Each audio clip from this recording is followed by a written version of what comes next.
በጣም ይቅርታ ለወንድሞችም በዛው እግረ መንገዴን እድል ልስጥና በቅዱሳት ሰላት ዙሪያ ማጠቃለያን እዚሁ እናነሳለን። ኦኬ፣ እዚሁ ማንም ሰው ጥያቄ ካለው ጥያቄዎችን እኔ እዚሁ መቀበል እችላለሁ። በዚህ ልክ ሰው አንፌር ሲሆን የወንድማችን የቴዶን ቤት የመረጥነው ፌር የሆነ ውይይት ለመወያየት ነበር። ፌር የሆነ ውይይት ለመወያየት ኦኬ። በዚህ ልክ እኔ በጣም በስመ አብ በኢየሱስ ስም ያሳፍራል። እሺ ሁላችሁንም ሰላም ብያለሁ በድጋሚ ክርስቲያኖች ወንድሞች እንዴት አላችሁ? አንድ ጊዜ ወንድሞችን ላስገባ ብዬ ነው። እሺ ኦኬ እሺ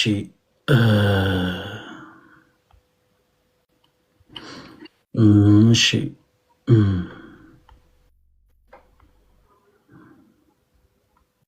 እሺ ኦኬ ቅዱሳት ስዕላት መጽሐፍ ቅዱሳዊ ናቸው ወይንስ አይደሉም ነው የዛሬው ርዕሳችን። ሁላችሁም ስትሰሙ እንደነበረው ቅዱሳት ስዕላቶች መጽሐፍ ቅዱሳዊ ናቸው ወይንስ አይደሉም ነው ስንወያይበት የነበረው ሐሳብ። እሺ እግዚአብሔር ይመስገን ከሞላ ጎደል ባለችን ደቂቃ እዛ ቤት በመጽሐፍ ቅዱስ ማስረጃ ቅዱሳት ስዕላት መጽሐፍ ቅዱስ መሆናቸውን አሳይተናል። ቅዱሳት ስዕላት መጽሐፍ ቅዱስ እንዳልሆኑ ወንድማችን ሲናገር እንደሰማችሁት ወንድማ ኤርሚያስ፣ ለጊዜው ግራ እንዳትጋቡ ኤርሚያስ እያልኩ ልንገራችሁ።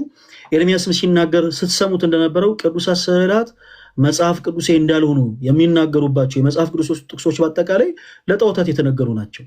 ለምሳሌ ያክል አንዱን መዘን ስንመለከት ነበረ። ዘጸአት ምዕራፍ 20 ከቁጥር 4 ላይ በላይ በሰማይ ካለው ታች በምድርም ካለው ከምድርም በታች ከውስጥ ካለው የማናቸውን ምሳሌ ለአንተ አታድርግ፣ አታምልካቸው፣ አትስገድላቸውም የሚላል።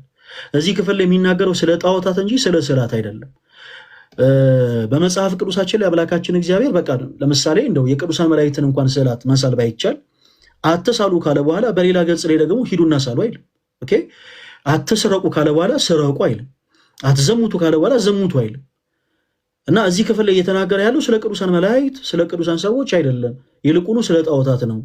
ክፍሉን እኮ በጣም ፖዚቲቭ ሆኖ ማንበብ ይቻላል። አታምልኳቸው አትስገድሏቸውም ካለ ባጭሩ ሰዎች ከእግዚአብሔር ውጭ የሆነ ነገር ቀርጸው ካመለኩ ባጭሩ ያ ጣዖት አምልኮ ነው። ስለዚህ ክፍሉ እየተናገረ ያለው ስለ ጣዖታት ነው። በላይ በሰማይ ሲል መላእክትን ያካትታል ወይ? አያካትትም። ለምን እንደዛ አለን? በአንደኛ ነገሥት ምዕራፍ 6 ከቁጥር 27 እስከ 29 ድረስ ለምሳሌ ቁጥር 29 ላይ በቤቱ ግንብ ሁሉ ዙሪያ የኪሩቤል መላእክት ስዕላት እንደተሳሉ ይናገራል። የኪሩቤል መላእክት ስዕሎቻቸው እንደውም ክንፎቻቸውን ዘርግተው እንደተሳሉ ይናገራል። ስለዚህ ቅዱሳን መላእክትን የሚያካትት አይደለም ማለት ነው። ባጭሩ ቅዱሳት ስዕላት መጽሐፍ ቅዱሴ ናቸው። ለወንድማችን መሀል ያቀርብለት ጥያቄ ነበረ። ልብ ብላችሁ ካስታውሳችሁ የትኛው ፕሮቴስታንት የማይመልሰው ነው። በነገራችን ላይ ስዕላት መጽሐፍ ቅዱሴ ናቸው ወይንስ አይደሉም ስትሏቸው አይደሉም ይሏቸዋል። ኦኬ እሺ፣ መጽሐፍ ቅዱሳቸው ላይ የምን ስዕል አለ? የመስቀል ስዕል አለ። ይሄንን ስዕል ማነው ሳሉ ያላችሁ? ከየት አምጥተው ነው የሳሉት? they have no idea። ምንም አይነት መጽሐፍ ቅዱስ መሰረት የላቸውም። ማን ሳሉ እንዳላቸው አያውቁም። ከየት አምጥተው እንደሳሉት ምንም they have no idea። ግን ስዕላት መጽሐፍ ቅዱስ አይደሉም ይሉናል። እሺ ሌላው ሲነሳ የነበረው ስለ ስግደት ነው። ለምሳሌ ለስዕላት ስለሚደረግ ስግደት ባጭር ላንሳ ለወንድሞች እድል እንድሰጥ። ለስዕላት ስለሚደረግ ስግደት ስናነሳ ስግደት ሁሉ አምልኮ ነው የሚል አቋም ያላቸው ሰዎች ናቸው። ለስዕላት የሚደረግ ስግደት አምልኮ ነው የሚሉት።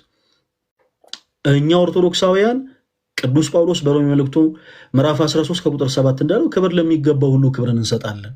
ኦፍኮርስ ክብር ለሚገባው ሁሉ ክብር እንሰጣለን። ለአምላካችን ለእግዚአብሔር የምንሰጠው ክብር የአምልኮ ክብር ነው። ለቅዱሳን ደግሞ የጸጋ ነው።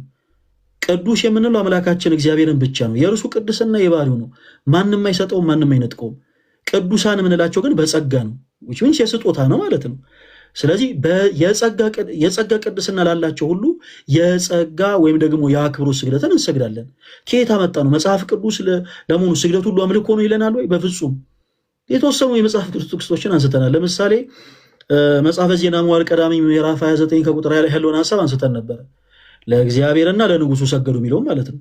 ለእግዚአብሔር ሰገዱ ሲል ያምልኮ ነው። ለዳዊት የተሰገደው ደግሞ የአክብሮት ነው። ይህንን ሰፊ ታይም ካስፈለገ ልናወራባቸው እንችላለን። ከዛ ውጭ ግን በጣም የተላጫ ንግግር ነበረ። በጣም ሐሳብ ሲገን ነበረ። የጥላቻ ንግግሮች በጣም በየማሉ ሲነገሩ ነበረ። በመቀጠል ደግሞ የሚያወያየውም አካል ገለልተኛ ቢሆን ጥሩ ነበረ። ግን የሆነን ሐሳብ ደግፎ አይ ለእሱ ቻንስ ነው በዚህ ወጥቶ በዚህ ገብቶ ብቻ እኔ በጣም አዝኛለሁኝ። በዚህ ልክ ሰዎች ለሰው ተደርበው እኔ ለምሳሌ አንድ ሰው ለመወየት እንጂ ሁለት ሰው ለመወየት አልሄድኩኝም ነበር። ብቻ ይሁን ግድ የለም። ሌላ ጊዜ ግን በቻልነው አቅም በኮስ እንግዲህ ሰዎች ጣልቃ በማይገቡበት መልኩ በኮስ ለመውራት እንሞክራለን። ሰው ለቅዱሳት ስዕላት ስግደት ይገባል ወይ? ኦፍኮርስ ይገባል። ለምን? ምክንያቱም ቅዱሳት ስዕላት የቤተክርስቲያን ልሳኖች ስለሆኑ እና ሌሎችንም ሀሳቦች ስናነሳ ነበር። ብቻ የቱን አንስተን የቱን እንጨርሰው? ክርስቲያኖች ስለ ገቢረ ተአምራት ሲያወራ ነበረ። የበለዓምን አህያ ያናገረ አምላክ እግዚአብሔር ነው ያለን።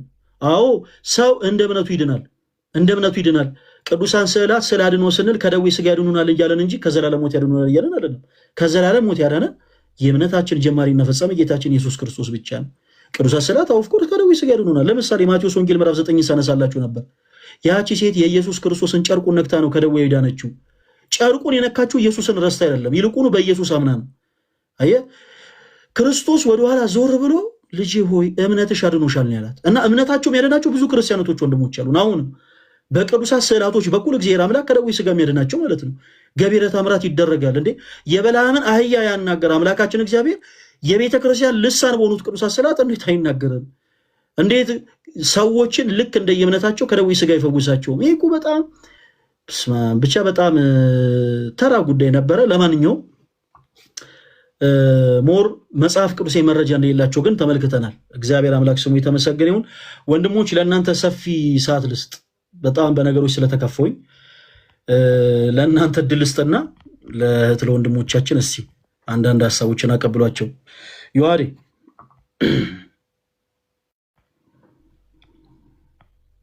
የፈለገ ይሰማል?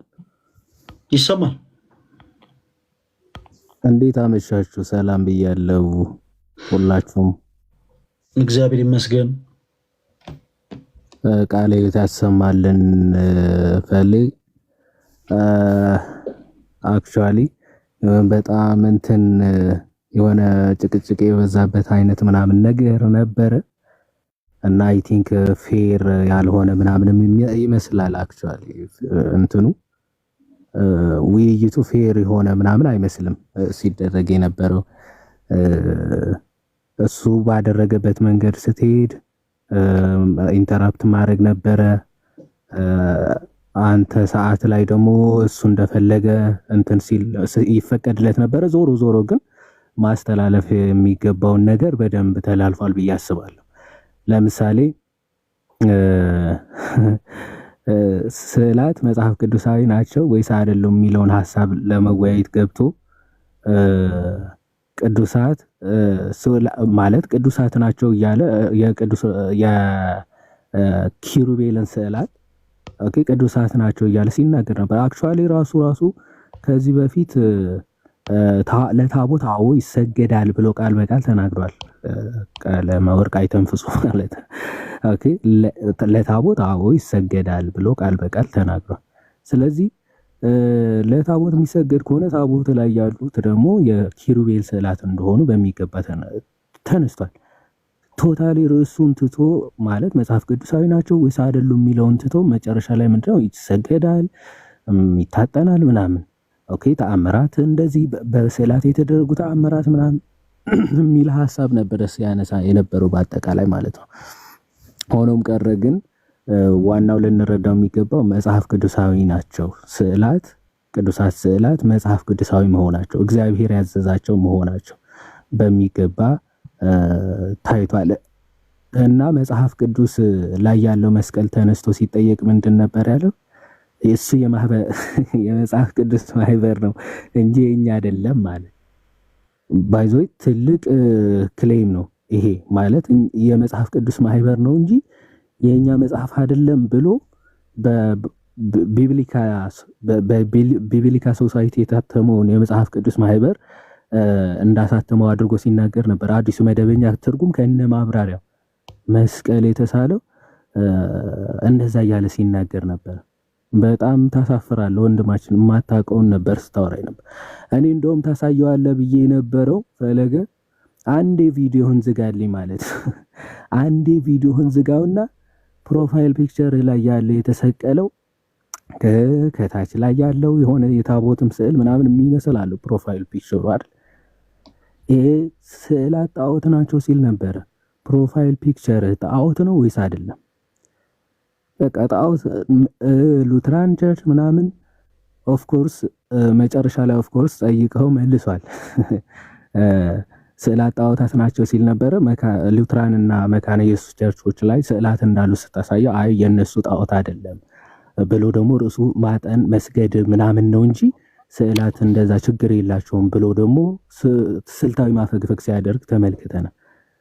ፕሮፋይሉ ላይ ያለው ግን ጣዖት እንደሆነ መስክሯል። ቀለም ሳያስበው ኦኬ፣ ስዕሉ ፕሮፋይል ፒክቸሩ ጣዖት እንደሆነ ራሱ ተናግሯል ማለት። ከዛ በመቀጠል ስለ ስዕላት እንደው በዚህ በሰባቱ አብያተ ክርስቲያናት ፊላደልፊያ፣ ሰርዴስ ማለት ኤፌሶን ምናምን እያለ የሆነ አብያተ ክርስቲያኖች ስማቸው ራእይ ላይ ያሉ ሸምድዶ በቃ ሐዲስ ኪዳን አወቀ እንዲባል ስማቸውን መሸምደድ ሳይሆን ህይወታቸውና ትምህርታቸውን መያዝ ነው የሚጠቅም፣ ስማቸውን አይደለም። 30 ጊዜ ስማቸውን ይጠራል። በነዛ አብያተ ክርስቲያን ስዕል ነበረ ወይ የሚል ጥያቄ ሲጠይቅ ነበረ። አዎ ነበረ። ኦኬ ነበረ። ያንን ማረጋገጫችን ምንድነው? ባይዘው የካታኮምብ እንትኖች ማለት የዋሻዎቹ የካታኮምብ ዋሻዎች ቅዱሳት ስዕላት የተሞሉ ናቸው ማለት ነው። ታሪክን ማጥናት ወደ ኋላ ዘውር ብሎ ታሪክን የቤተ ክርስቲያንን ታሪክ ያላጠና መሆኑ የሚታወቀው እነዚህ አብያተ ክርስቲያናት ቅዱሳት ስዕላት የነበሯቸው ናቸው። ኦኬ በስዕላት ይግባቡ ነበረ፣ በስዕላት ትምህርቶቻቸውን ያስተላልፉ ነበረ። ስለዚህ የካታኮምብ ታሪክን ማያቅ መሆኑን በሚገባ የሚያሳይ ነው። ከዛ የታሪክ ጸሐፊ ኢዩሲቢስ ወይም አውሳቢዮስ ዘቂሳርያ በቸርች ኤክሌሲያስቲካል ሂስትሪ ወይም ደግሞ ቸርች ሂስትሪ መጽሐፉ ቡክ 7 ቻፕተር ሴክሽን 18 ላይ ስዕላት ይጠቀሙ እንደነበረና ጌታችን መድኃኒታችን ኢየሱስ ክርስቶስ ያቺ ደሟን ይፈስባት የነበረችውን የፈወሰበትን የመጽሐፍ ቅዱስ ክፍል አውሳቢዮስ ዘቂሳርያ እስካሁን ድረስ እስከኛ ታሪክ ድረስ ከክርስቶስ ጀምሮ ስዕሉ በእኛ ዘንድ አለ ብሎ በሚገባ ሲናገር እንመለከታለን። አውሳቢዮስ ዘቂሳርያ የቤተ ክርስቲያን ታሪክ ጸሐፊ ማለት ኦኬ። በጣም ጥንታዊ ያነሰው ዘመን የታሪክ ጸሐፊዎች ነገረ ክርስቶስ ወይም ደግሞ የመጀመሪያ የክርስቶስ ስዕል ራሱ ሰዓሊው ክርስቶስ ራሱ መሆኑ በሚገባ ጽፏል። የቤተ ክርስቲያን ታሪክ ማወቅ ማጥናት ያስፈልጋል። ኦኬ የእመቤታችን ምስረ ፍቁር ወልዳ ስዕል ሰዓሊ ወንጌላዊ ቅዱስ ሉቃስ እንደሆነ በቤተ ክርስቲያን ታሪክ የታመነ ነው። ኦኬ ዮሐንስ ዘደማስቆ ስለ ቤተ ክርስቲያን ሲናገር ስዕላትን ስለሚቃወሙ ሰዎች በሚገባ ባብራራበት መጽሐፉ ይህንን ይገልጻል። ቅዱስ ባሲሊዮስ ሌተር 360 መጽሐፉ ላይ እሱም በሚገባ ስዕላትን እንስማቸዋለን፣ እናከብራቸዋለን፣ ኦኬ ከነሱ በረከት እንቀበላለን ቅዱስ ባሲሊዮስ። ኦኬ እነዚህ ታላላቅ የቤተ ክርስቲያናችን አባቶች ከመጽሐፍ ቅዱስ ይሄንን ሐሳብ ወስደው አብራርተዋል። ኦኬ ተርጉሟል። ለዛ ነው በየትኛውም ጥንታውያን አብያተ ክርስቲያናት ላይ ብትሄዱ ጥንታውያን የፕሮቴስታንት ቸርቾችንም ጨምራችሁ ማለት ነው ሉትራን ቸርችም ጨምራችሁ ብትመለከቱ ለምንድነው ስዕላትም ይጠቀሙ?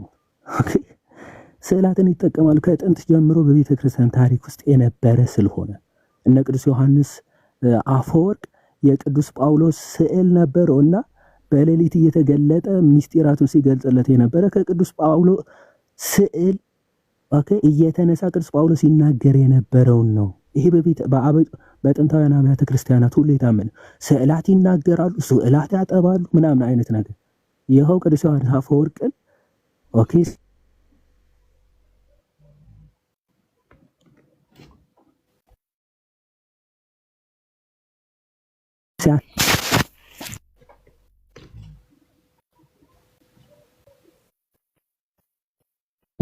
እኔ የተቆርጠ ነገር አለ አለ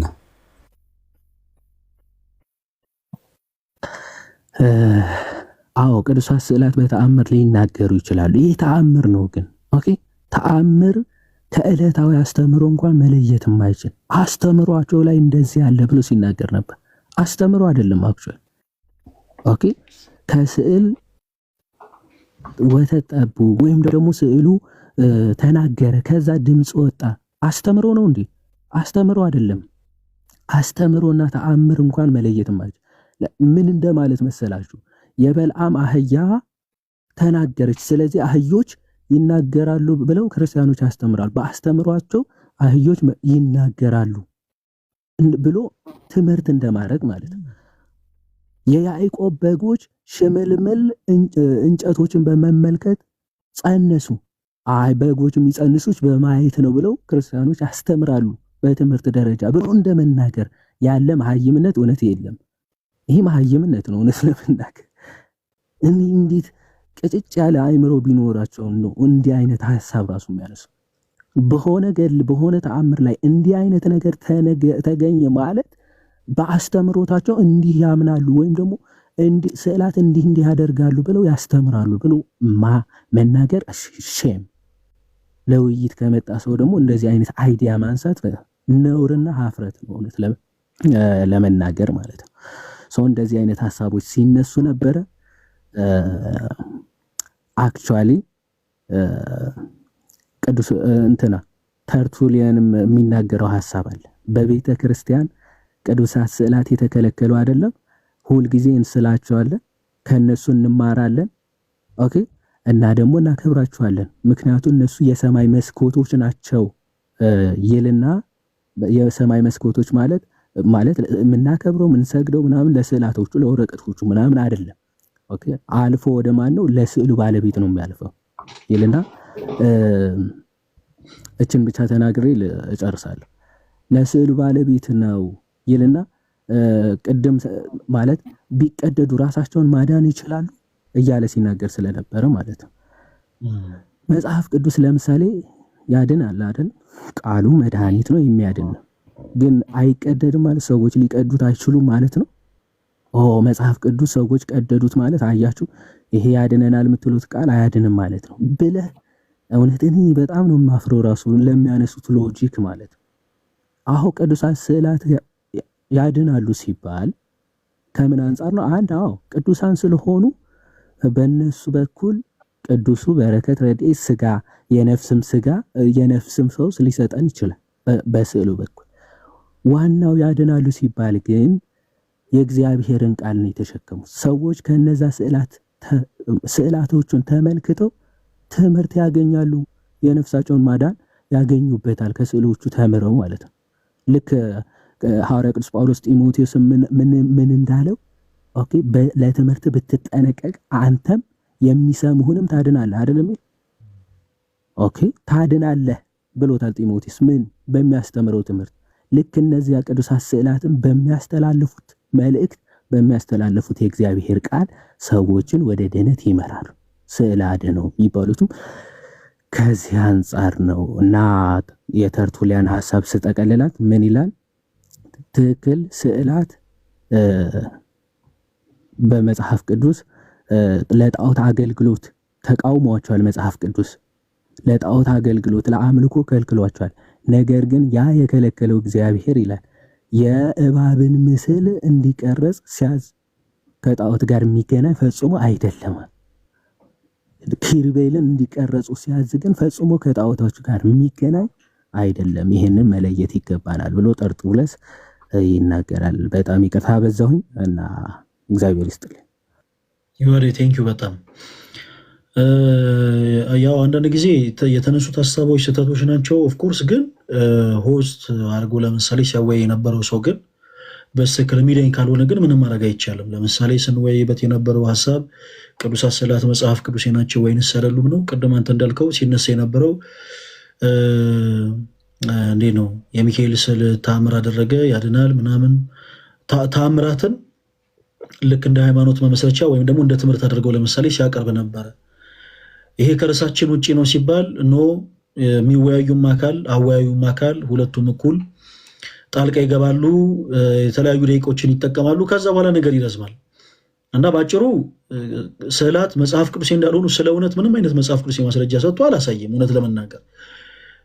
ከዛ ውጭ ግን ሞክ ለማድረግ ሞክሯል። በመቀጠል ደግሞ ያልሆኑ ሀሳቦችን ሲያገናኝ ነበረ፣ ያልሆኑ ሀሳቦችን ሲያነሳ ነበረ። ለምሳሌ በመጽሐፍ ቅዱስ ላይ ያለው ስዕል ከየት እንደመጣ ምንም አይነት አይዲያ የለውም። የመጽሐፍ ቅዱስ ማህበር ይበል እንጂ እያንዳንዳቸው የፕሮቴስታንት ቤተ እምነቶች የመጽሐፍ ቅዱስ ማህበር በሚያሳተመው ህትመት ላይ የራሳቸው ፈቃድም ጭምር እንዳለ እንኳን አላወቀም። እና የዛን ያክል በጣም የሆነ የሚታዩ ክፍተቶች ነበሩ ለማለት ያክል ነው። ዮሐዴ በጣም ነው የምናመሰግነው፣ እግዚአብሔር ያክብርልን። ያሬዱ እሺ፣ የሚቀርበኝ ሰው የለም ግን ያው ለአንተ ቅድሚያ ልስጥ ብዬ ነው። እሺ፣ ይቅርታ እንግዲህ የቀደምኳቸው ወንድሞች እዚህ ያላችሁ ሁላችሁንም ሰላም ብያለሁ። ቶሎ ቶሎ ፖይንት ሜክ ላርግ እና እንትን ልበል። ሰው የተነሱ ነጥቦችን ያልተዳሰሱ ነገሮችን ቶሎ ቶሎ ልዳስ። የመጀመሪያው ዮሐድዬ ያለውን እሱ ምንድነው ስዕላት ቢቀደዱ ቢጨማደዱ፣ ያው ይሄን ሰሞን ያቺ ልጅ በእነሱ ቤት ድራማ እየሰሩ ስለሆነ እኔ የሚገባኝ ድራማ ስለሆነ ማለት ነው ያንን ነገር ያው ነካ ለማድረግ ፈልጎ ነው ወንድማችን፣ ይገባኛል። የሚገርመው ነገር ባለፈው ሙስሊሞች የሆነ ሙስሊም መጽሐፍ ቅዱስን ሲቀድ ፕሮቴስታንቱ መጽሐፍ ቅዱስ ተቀደደ ብለው በቃ በጣም እና ምን እያሉ ሲያሾፉባቸው ነበረ ሙስሊሞቹ።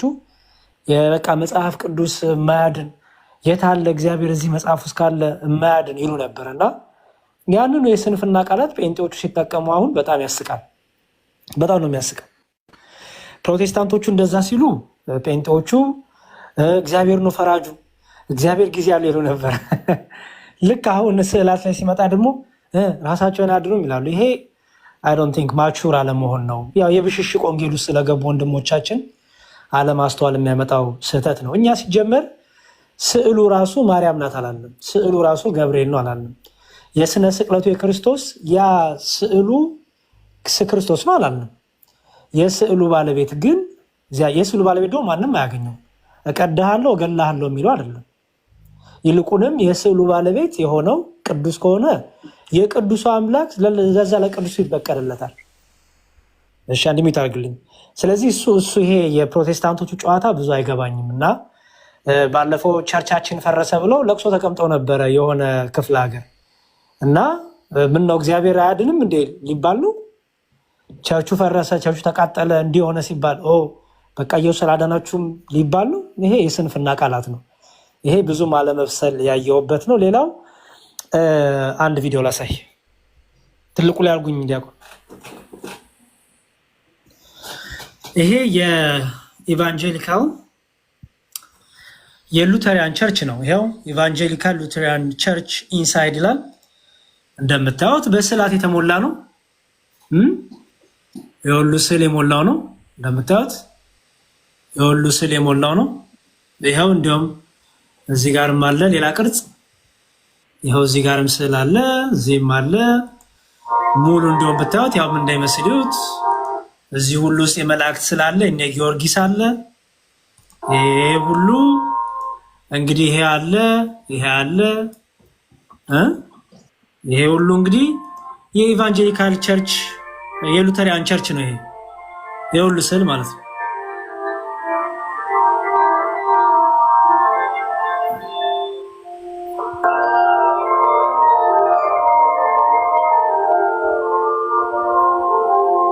እና ይሄ ሁሉ ስዕል እንግዲህ እንዳልኳችሁ ያው ይሄ ክርስቶስ ነው። እዚህ ጋር ስነ ስቅለቱ አለ፣ እዚህ ጋር ቅርጽ አለ ከእንጨት የተቀረጸ፣ እዚህ ጋር የተለያዩ ስዕሎች አሉ እንደምታዩት። ዙሪያውን ጽሁፎች አሉ፣ ስዕሎች አሉ። ይሄ ሁሉ ስዕል ነው። ግድግዳው ላይ የተለጠፈው ጠቅላላ ስዕል ነው እንደምታዩት።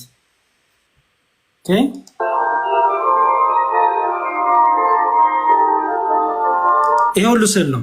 ስለዚህ ይሄ ስዕል ቅድም ዲያቆን ሲያሳያቸው ምን አለ? አንሰግድላቸውም አናመልካቸውም። ሲጀመር ስዕል ያመለከ ማን አለ? ሲቀጥል ደግሞ መጀመሪያውኑ ከመነሻውም ስዕላት ጣዖታት ናቸው ነበር የተባለው። ምን ያህል ፕሮቴስታንቶቹ ምን ያህል በቃ ራሳቸው እንደሚሸውዱ ያየሁበት ነው። ስዕል ጣዖት ነው ተባለ። ስዕል ጣዖት ነው። አዎ ስዕል ሁሉ ጣዖት ነው፣ ክልክል ነው። ኦኬ ሁሉ ስዕል ምንድነው ታዲያ? ይሄ ሁሉ ስዕል ማን ሳላላችሁ? ኦሪት ዘጸአትን ተጠቅሷል እንዴ? ይሄ ሁሉ ስዕል በኢቫንጀሊካል ቸርች ውስጥ ምን ይሰራል?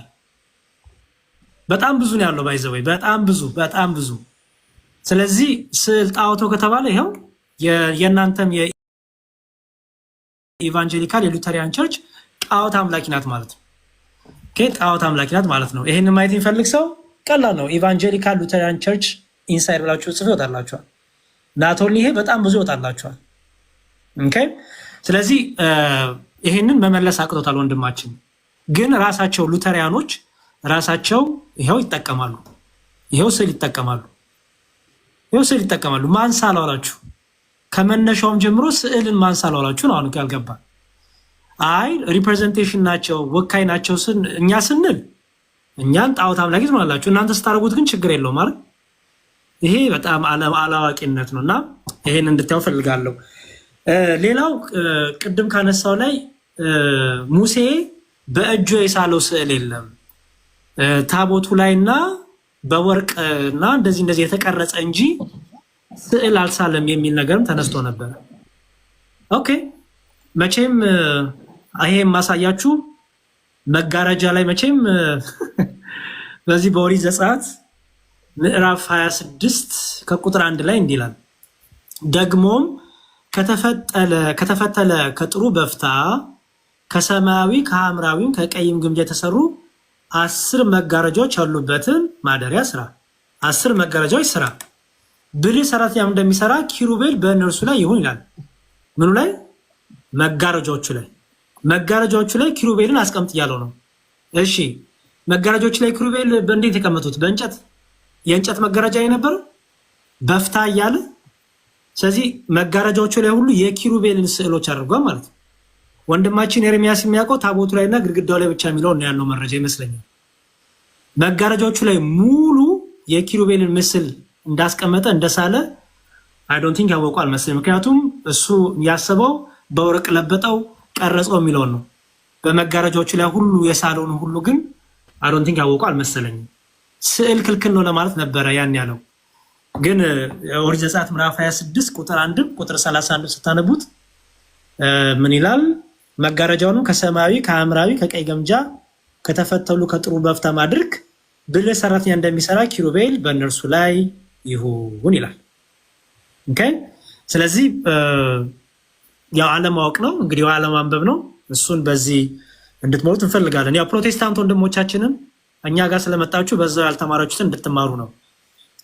ሌላው ደግሞ መካነ ኢየሱስ ከኔ ጋር በጌታ አንድ ናት የሚል ነገርም ሰምተን ነበር አይደል ዲያቆን?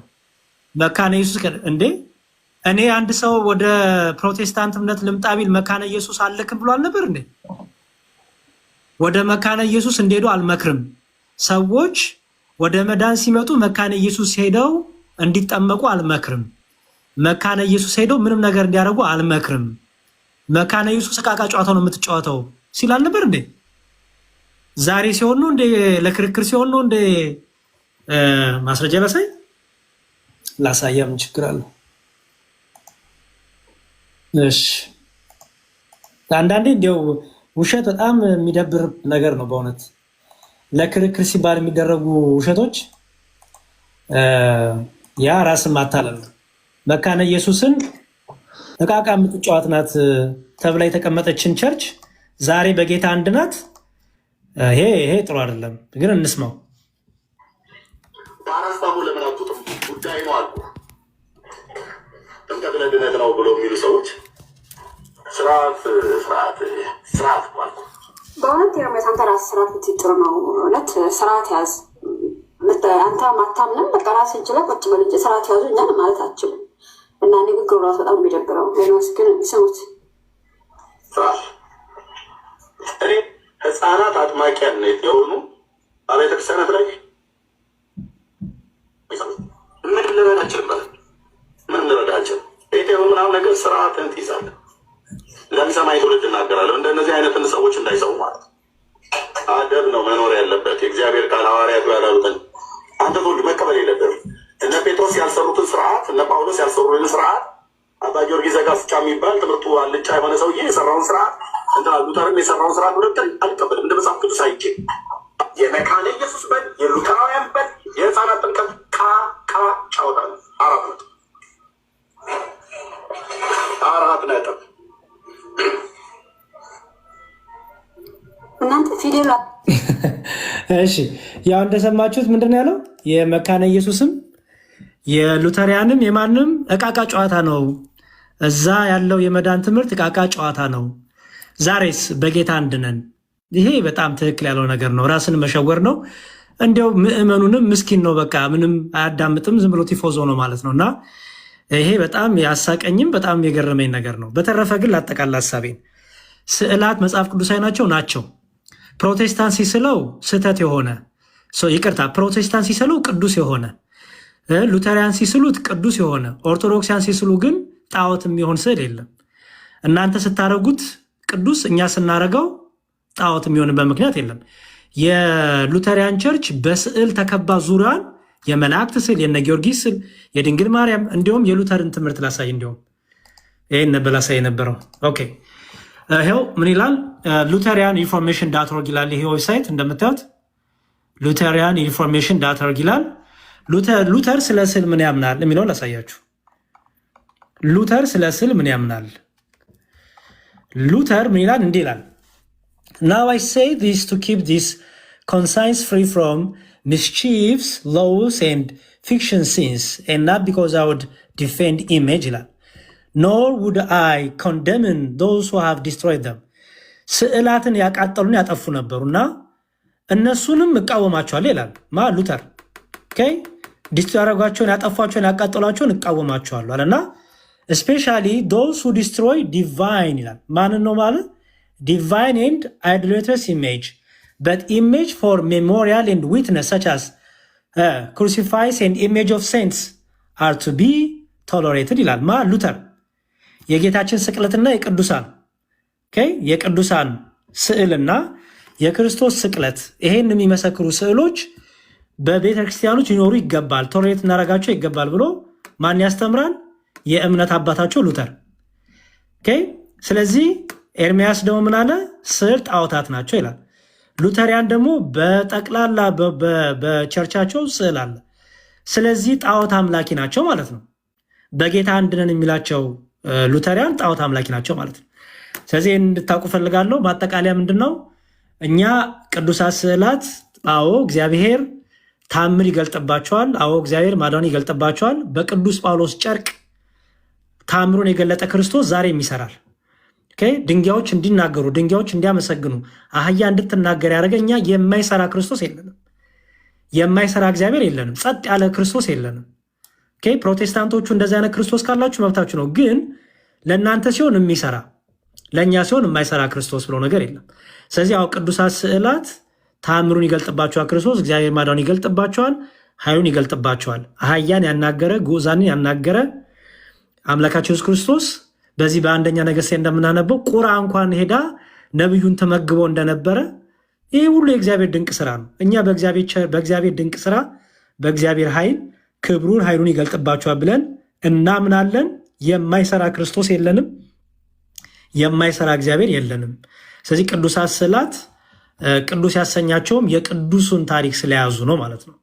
የቅዱሱን ታሪክ ስለያዙ ቅዱስ ተባሉ። ልክ መጽሐፍ ቅዱሳችን ቅዱስ መጽሐፍ ያሰኘው ቃሉ ሲቀመጥበት ነው። ቃሉ ከመቀመጡ በፊት ምን ነበረ? ጀስት መጽሐፍ ነበረ። ቃሉ ሲቀመጥበት ግን ምን ሆነ? ቅዱስ ተባለ። እስትንፋሰ እግዚአብሔር ያለበት ተባለ። የእግዚአብሔር ጸጋ ያለበት ተባለ። እነዚህም ስዕላት ሰው ቢስላቸውም ቅዱሱን ታሪክ ስለያዙ በቅዱሱ ስለሚሰየሙ የእግዚአብሔር መንፈስ ያድርባቸዋል፣ የእግዚአብሔር ክብር ይገለጥባቸዋል ብለን እናምናለን። ልክ ሉተሪያን በቸርቾቻቸው እነዚህን ነገር ሲያስቀምጡ እነዚህን ሁሉ እነዚህን ስዕላት ሲያስቀምጡ መገለጫ ማስተማሪያ የቅዱሱን ታሪክ ደግመው እየሳሉ እንደሆነ ስለው በስዕል በየቸርቾቻቸው የነ ጊዮርጊስን የመላእክትን እያስቀመጡ እንደሆነ ማለት ነው። ስለው ምን ብለው እነዚህ ሪፕሬዘንቴሽን ናቸው ብለው ማለት ነው። እግዚአብሔር ይስጥልኝ፣ አመሰግናለሁ። ያሬዶ እናመሰግናለን። ቃለ ሕይወትን ያሰማልን። ግሩሜ ትቀርባለህ መሰለኝ። እንዴት አላችሁ? እግዚአብሔር ይመስገን። አለን። እነ ዮሐዴም ደምዬም፣ ቴዶ፣ ያሬዶ፣ ሌሎችም ወንድሞቼ እንዴት አላችሁ? እንትኑ አሪፍ ነው፣ ውይይቱ አሪፍ ነው። ባይዘ ማለት እኔ ውይይቱን ከምን አንጻር ነው የምገመግመው መናገር ያለብህን ተናግረሃል ወይ ከሚለው አንጻር ስለማየው ለእኔ ውይይቱ አሪፍ ነበረ። መናገር ያለብህ ነገሮች ተናግረሃል። በዛኛው ሳይድ በጣም ሚስ ኢንተርፕሬት ይደረግ ነበረ።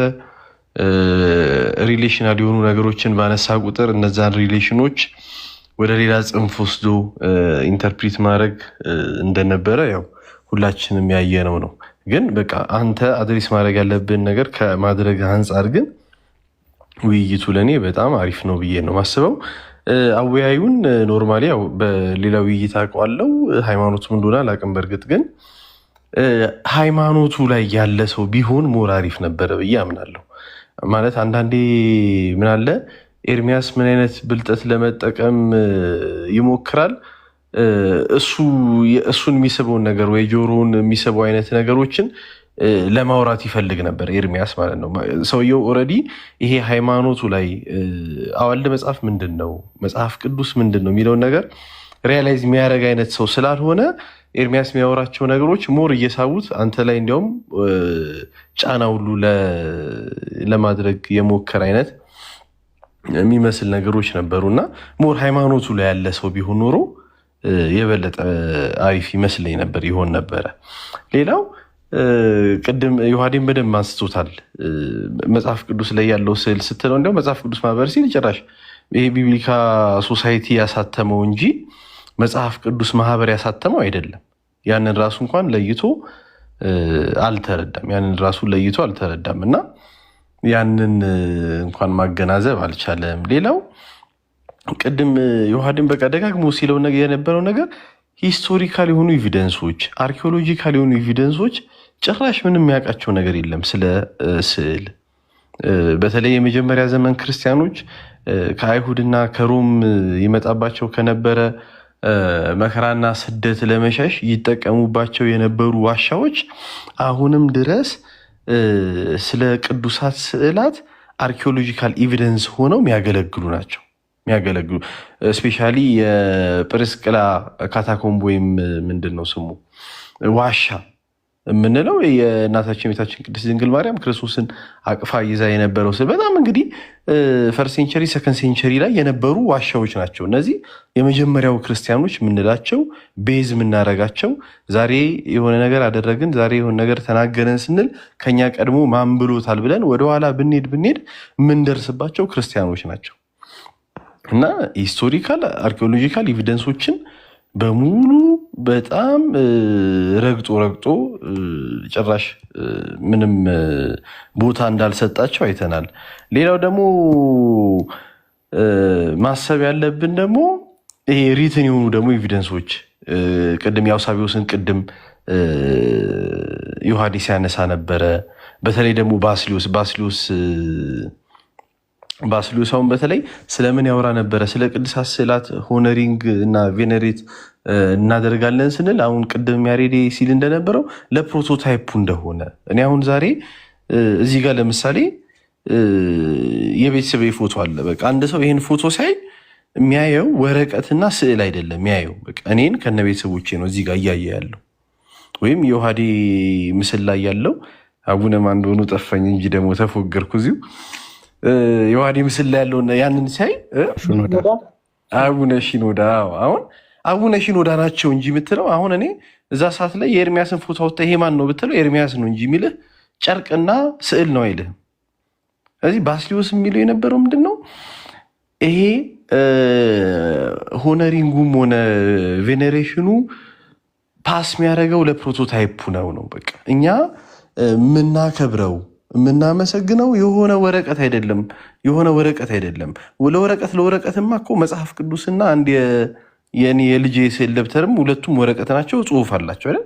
መጽሐፍ ቅዱስን ግን የእግዚአብሔር ቃል አለው ስላልን ወረቀትነቱ ሳይሆን የእግዚአብሔር ቃልነቱ ከዛኛው ወረቀት እንደሚለየው ይህም የቅዱሳን ስዕል የቅዱሳኑ የተሳሉበት ስለሆነ እንጂ ኢትስ ኖት አባውት እስክሪብቶ ዘጨርቁ ወይ ቀለሙ አይደለም። ስለዚህ በጣም ሺፍት ሲያደርግ የነበረው ነገር ደግሞ እሱ ነው። በጣም የሚገርመኝ የነበረው አሁን ያሬዴ ስላነሳ መድገም አልፈልግም። ቅዱሳት ስዕላት በመጽሐፍ ቅዱስ ግን ሺፍት ያደርግ የነበረው ለቅዱሳት ስዕላት በፕሮቶታይፕ አማካኝነት ለቅዱሳት ስዕላት የምንሰጠውን ክብር ቀጥታ እየወሰደ ይለጥፍ የነበረው ከጣዖት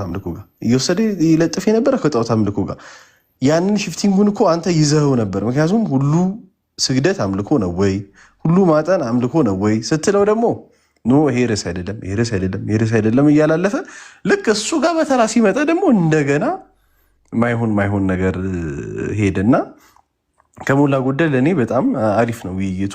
በቃ አድሬስ ማድረግ ያለብን አድርጋል ነው ብዬ ማምነው። ልጁም ግን ማለት በጣም ፌር አይደለምም ማለት የከበደኝ ምንድን ነው ኖርማል እውቀቱ የለውም፣ እዚህ ቦታ ላይ እውቀቱ የለውም። አውቆ የሆነ ነገር ሳይድ ላርግ የሚል አይነት ነገር ያየሁበት አልመሰለኝም። ግን ሳያውቀው ግን ሳይድ እያደረገ ነበር። በቃ ተመቸው። ኤርሚያስ ልጁን እንዲህ ለማድረግ በጣም ተመቸው፣ ማያውቅ ሰው ስለሆነ ማለት ነው። እና ያንን ያየሁት በጣም እግዚአብሔር ያክብርልን። ባለውለታችን ፈለገዬ እግዚአብሔር ያክብርልን። ቴንኪው ግሩሜ። ከዛ ማን ነው ተረኛ? ደሜ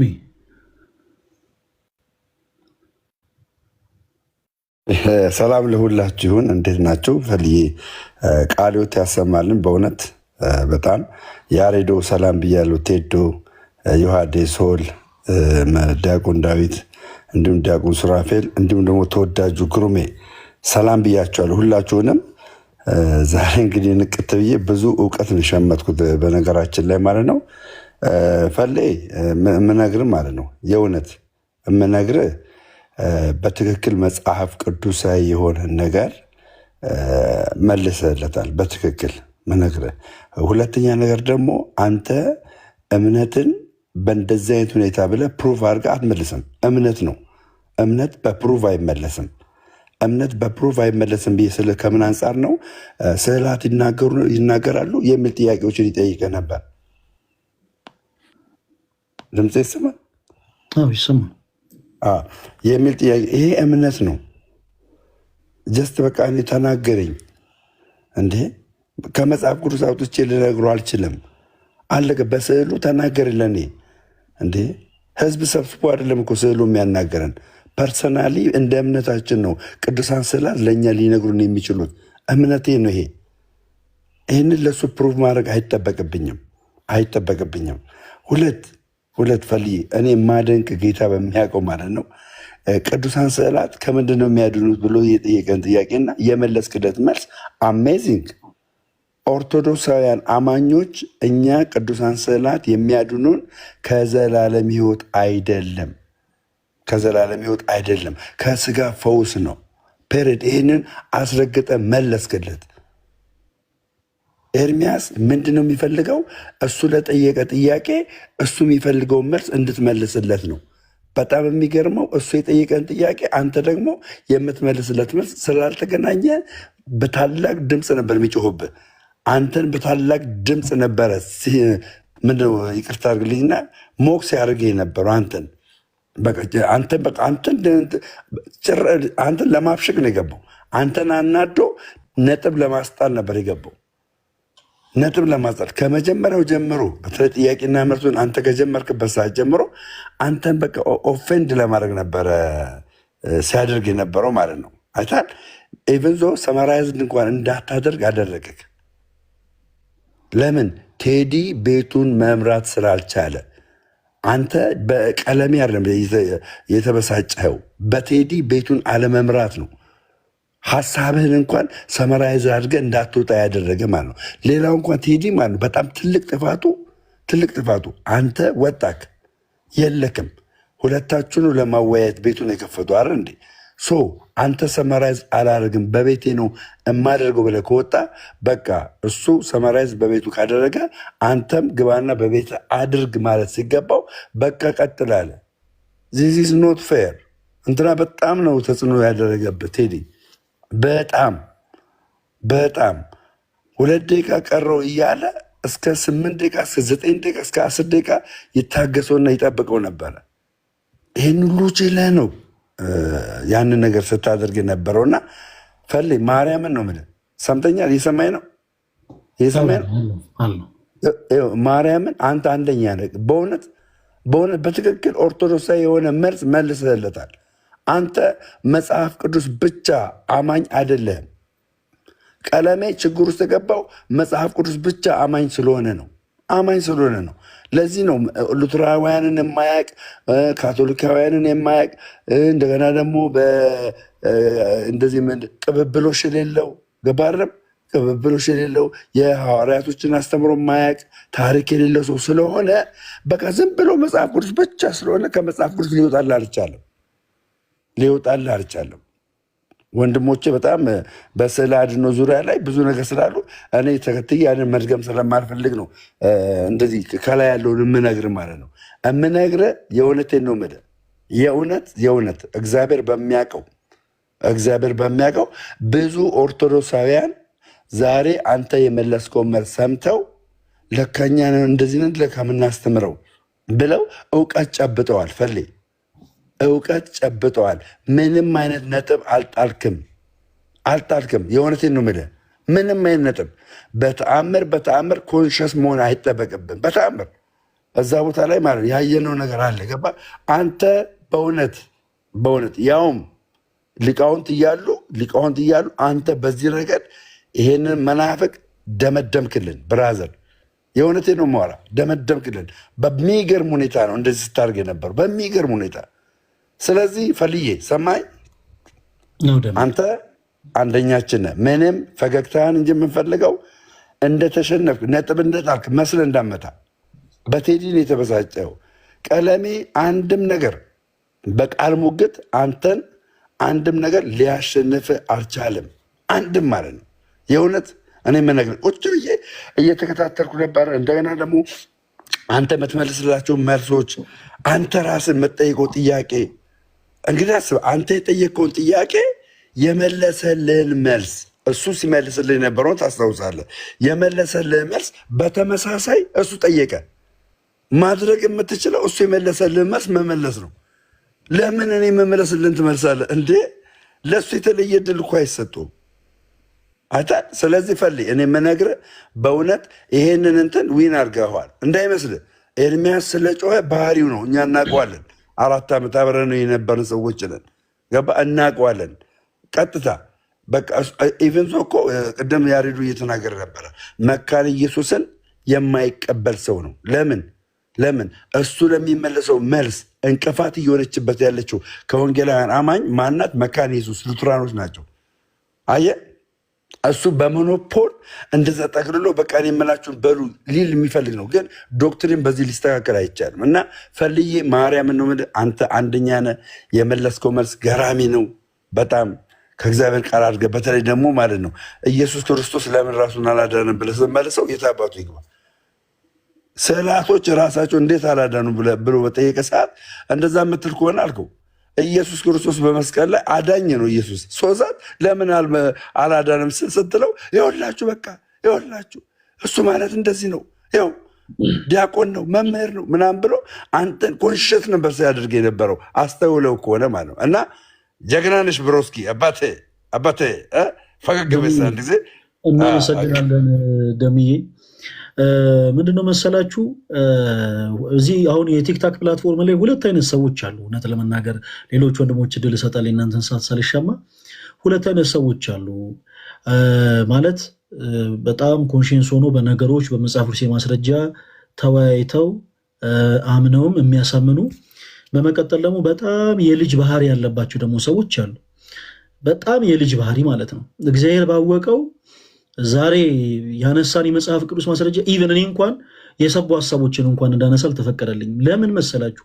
ምክንያቱም ሞሮፍ ወንድማችን ፎከስ ያደረግባቸው የነበሩ ሀሳቦች በአጠቃላይ ቅዱሳት ስዕላት መጽሐፍ ቅዱሴ ናቸው ወይንስ አይደሉም ተብለው እንኳን የሚነሱ አይደሉም። ለምሳሌ ስለ ተአምር ሲያነሳ ነበረ። ኢማጂን እንግዲህ ርዕሳችን ቅዱሳት ስዕላት መጽሐፍ ቅዱሴ ናቸው ወይንስ አይደሉም ነው። ስለ ትምህርት ነው። የሆነ ስለ ቤተክርስቲያናችን አንድ ስለሆነ የሆነ ዶክትሪን አንስተን እየተወያየን እዛ ጋር ይነሳ የነበረው ደግሞ ታምር ስለማድረግ ስላለማድረግ ነው። ስለ ታምር በጣም የሚገርማቸው ነገር ቅድም እኔም ሳነሳው ነበረ። ምናልባት ውይይቱም ላይ ስታደምጡ ከነበረ ስለ በለዓም አህያ ሳነሳለት ነበረ። ለምሳሌ በለዓምን አህያ ያናገረው እግዚአብሔር አምላክ ነው። በለዓምን አህያ ማለት ነው። ኦኬ ሶ አህያ መናገር ይችላል የሚል ትምህርት እኛ ክርስቲያኖች አለን ወይ? ይሄ ዶክትሪናችን አይደለም። በተአምር ግን ኦኬ፣ በእግዚአብሔር ተአምር ግን ማይቻል ነገር ሁሉ ይቻላል። ለዛ ከሆነ ጌታችን ኢየሱስ ክርስቶስ የሰናፍጭ ቅንጣት ታክል ቢኖራችሁ ይህን ተራራ ከዚህ ተነስተህ ሂድ ብትሉት ይሄድላችኋል ብሎ የተናገረው ለዛ ነው። እና እኔ እንደውም ሞር ከክርስቲያኖቶች ወንድሞች ይልቅ ፕሮቴስታንት ወንድሞች ሞር መጽሐፍ ቅዱሴ ማስረጃዎች እንዳልተሰጡ ተመልክታችኋል። እኔ የራሳችሁን ባታተልሉ መልካም ነው። እኛ እግዚአብሔር ይመስገን የክርስቶስን በዚች እርሱ በመሰረታት ቅድስት ቤተክርስቲያን ያለን የእርሱ ሙሽራ ሆነችው በዚህ ቤተክርስቲያን ውስጥ አሁንም ድረስ ያለን በዚህ ቤተክርስቲያን ውስጥ የምንኖር ሰዎች ነን። ሰው እናንተ ግን ልባችሁ የሚናፍቀውን እውነተኛውን ጌታ እንድታገኙት ከእውነተኛውን በጎቹ ጋር ደግሞ ተቀላቀላችሁ እንድትመሰግኑት እንፈልጋለን እና በእንደዚህ አይነት ተራ ሀሳብ ልክ የሆነ በጣም የሰባ ሀሳብ እንደተገኘ አድርጋችሁ እንዳትቆጥሩት ፕሊዝ። ምንም አይነት ሀሳብ ለጠየቅነው ጥያቄ መልስ አልሰጠንም። ለምሳሌ ስዕላት መጽሐፍ ቅዱሳዊ ናቸው ስንለው ኦፍኮርስ አዎ ይለናል። መጽሐፍ ቅዱሱ ላይ ስዕላቶች አሉ። ማን ሳሊ በለው የአብኑ አይዲያ ከየት መጥተው ይሳሉ ምንም የሚያውቀው ነገር የለም። መጽሐፍ ቅዱስ ማስረጃ። በመቀጠል ለቅዱሳት ስዕላት ስግደት ይገባል ወይስ አይገባም? በመጽሐፍ ቅዱስ ማስረጃ እናወራ። ፈቃደኛ አይደለም ወንድማችን እና ምንድነው አንዳንድ ጊዜ በእንደዚህ አይነት ነገሮች ብዙ ጊዜ ፕሮቴስታንት ወንድሞቻችን እንደው በጌታ ፍቅር ለምናችሁ እንደው ባትታለሉ የሰቡ ሀሳቦች አይደለም የተነሱት። ሌላው ቅድም ያሬዶ ስላነሳው በጣም ቴንኪው ስለረሳሁት የቅዱሳት ስዕላት ስዕል አድኖ እንዴት ይባላሉ የሚል ሀሳብ አንስቶ ነበር ወንድማችን። እና ቅዱሳት ስዕላት ያድናሉ ስንል እኛ ልክ እንደ ክርስቶስ ከዘላለም ሞት አድነውናል እያልን አይደለም። ከዘላለም ሞት እንኳን ስዕላት ቅዱሳን ሰዎች፣ ቅዱሳን መላእክት፣ ቅድስት ድንግል ማርያም እንኳን አድናለች የሚል ትምህርት የለንም እኛ ኦርቶዶክሳውያን። ከዘላለም ሞት ያዳነን የአዲስ ኪዳን ሊቀ ካህናችን ክርስቶስ ኢየሱስ ነው። አለቅ እና ቅዱሳት ስዕላት ስዕል አድኖ ተብሎ ሲጠሩ ግን ከደዌ ስጋ ስለሚያድኑ ሰው እንደ እምነቱ ይድናል። እንደ እምነቱ ለምሳሌ ቅድም የማቴዎስ ወንጌል ምዕራፍ 9 አንስተን ነበረ። ክርስቲያኖች አስተውሉ። የማቴዎስ ወንጌል ምዕራፍ 9 ላይ 12 ዓመት ደም ሲፈሳት የነበረችው ሴት የዳነችው የክርስቶስ ኢየሱስን ቀሚስ ነክታ፣ የልብሱን ዘርፍ ነክታ። የኢየሱስ ክርስቶስን የቀሚሱን ዘርፍ ስትነካ ኢየሱስን ረስታ ጨርቁን አምልካ አይደለም። ክርስቲያኖች ይልቁኑ በእምነት ነው ጨርቁን የነካችው። በማናምና በክርስቶስ ክርስቲያን የሆኑ ሰዎችም በክርስቶስ ኢየሱስ አምነው ኦፍኮርስ የቅዱሳት ስዕላትን ከደዌ ስጋ ለመዳን ይጠቀሙበታል። እንደ እምነታቸውም ደግሞ ይድኑበታል። ቅዱሳት ስዕላት ከደዌ ስጋ ያድናሉ። መጽሐፍ ቅዱስ ከሌሎች መጽሐፍት የሚለየው ቅጽል አለው። ምን የሚል ቅዱስ የተለየ ነው ማለት ነው። መጽሐፍ ቅዱስም ጭምር ሰዎች ከደዌ ስጋ ይድኑበታል። አዳኝ የሆነ ቃል ነው እኮ ነው የምንለው። ስለዚህ ከደዌ ስጋ ይድኑበታልና ይሄን ያክል የሰባ ሀሳብ አይደለም የተነሳው። ለማንኛውም ያው በቂ በሆነ መልኩ ሙሉ ለሙሉ የእሱ ሀሳቦች መጽሐፍ ቅዱስ እንዳልሆነ ተመልክተናል። እግዚአብሔር የተመሰገነ ይሁን። የነበረው ነገር ምንድነው? ጥላቻ፣ ሞክ ማድረግ ምናምን፣ ከዛ በኋላ ደግሞ መተጋገዝ ምናምን አይነት ስታፍ ነው። እሱን ነው የታዘብነው። ለሌሎች ወንድሞች እድል ልስጥ። እሺ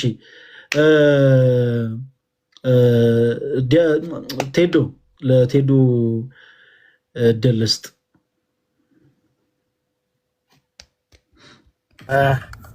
ሰላም በቅድሚያ ሁላችሁም። ፈለገዬ አንድ ሰው እድል ቢቀድመኝ ደስ ይለኛል። ድራይቭ እያረኩ ነው። ልቁ እስከዛ ድረስ አንድ ሰው ይቅደመኝ። እሺ ዲያቆን ለእርሶ እድል ልስጥ። ዲያቆን ዳዊት።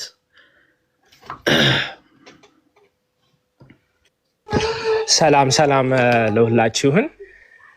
እኔ እንኳን ብዙ ደቂቃ አልወስድም። እንደው ትንሽ አንድ ሁለት ቃል ለማለት ነው ከህፃን ጋር ስለሆንኩ መጀመሪያ ፈለገ እንደው ቃለ ሕይወት ያሰማል ለማለት ነው። እንግዲህ ብዙ ነገር ተብሏል ኦልሬዲ፣ መደጋገም እንዳይሆን ነው። የዛሬው ርዕስ ስዕለ አድኅኖ መጽሐፍ ቅዱሳዊ ነው ወይስ አይደለም ነው። ስዕለ አድኅኖ መጽሐፍ ቅዱሳዊ ነው ወይስ አይደለም ነው። እንግዲህ እሱን በግልጽ ያየ ነው ይመስለኛል። መጽሐፍ ቅዱስ እየተጠቀሰ ስዕለ አድኅኖ እዛ ውስጥ እንዳለ በደንብ አድርጎ እንግዲህ ዲያቆን ፈለገ አሳይቶናል። ከዛ በኋላ አይ ቲንክ ርዕሱ ከበደው መሰለኝ፣ ያየሁት እንደዛ ነው። እና ወራጅ አለ አለ፣ ከዛ ወረደ። እንግዲህ ምንም ማድረግ አይቻልም እውነቱን ለመናገርና አይ በቃ እንደው ይሄ ነገር ከብዶኛል ወደ ገድላት ንግባ ቢል ይሻል ነበር። እንደው በደንብ ቁርጡን አውቀን ማለት ነው። መጽሐፍ ቅዱሳዊ አይደለም ስዕለ አድኅኖ ባዕድ አምልኮ ነው ጣዖት አምልኮ ነው ካለ በደንብ እንግዲህ ወንድማችን ፈለገ እንዳሳየው መጽሐፍ ቅዱሱ የያዘው መጽሐፍ ቅዱስ ስዕል አለው ማለት ነው። የያዘው መጽሐፍ ቅዱስ ጣዖት አምልኮ ነው ማለት ነው። ጣዖት አምልኮ የያዘ ምስል ይዞ አይ ይሄ የፕሮቴስታንት አይደለም እንደው ካቶሊካውያን አሉበት ኦርቶዶክሳውያን አሉበት ይበል እንጂ ይሄ ኳሊፋየርስ ይባላሉ። ዞሮ ዞሮ ስዕል መኖሩ ራሱ መኖሩ ባዕድ አምልኮ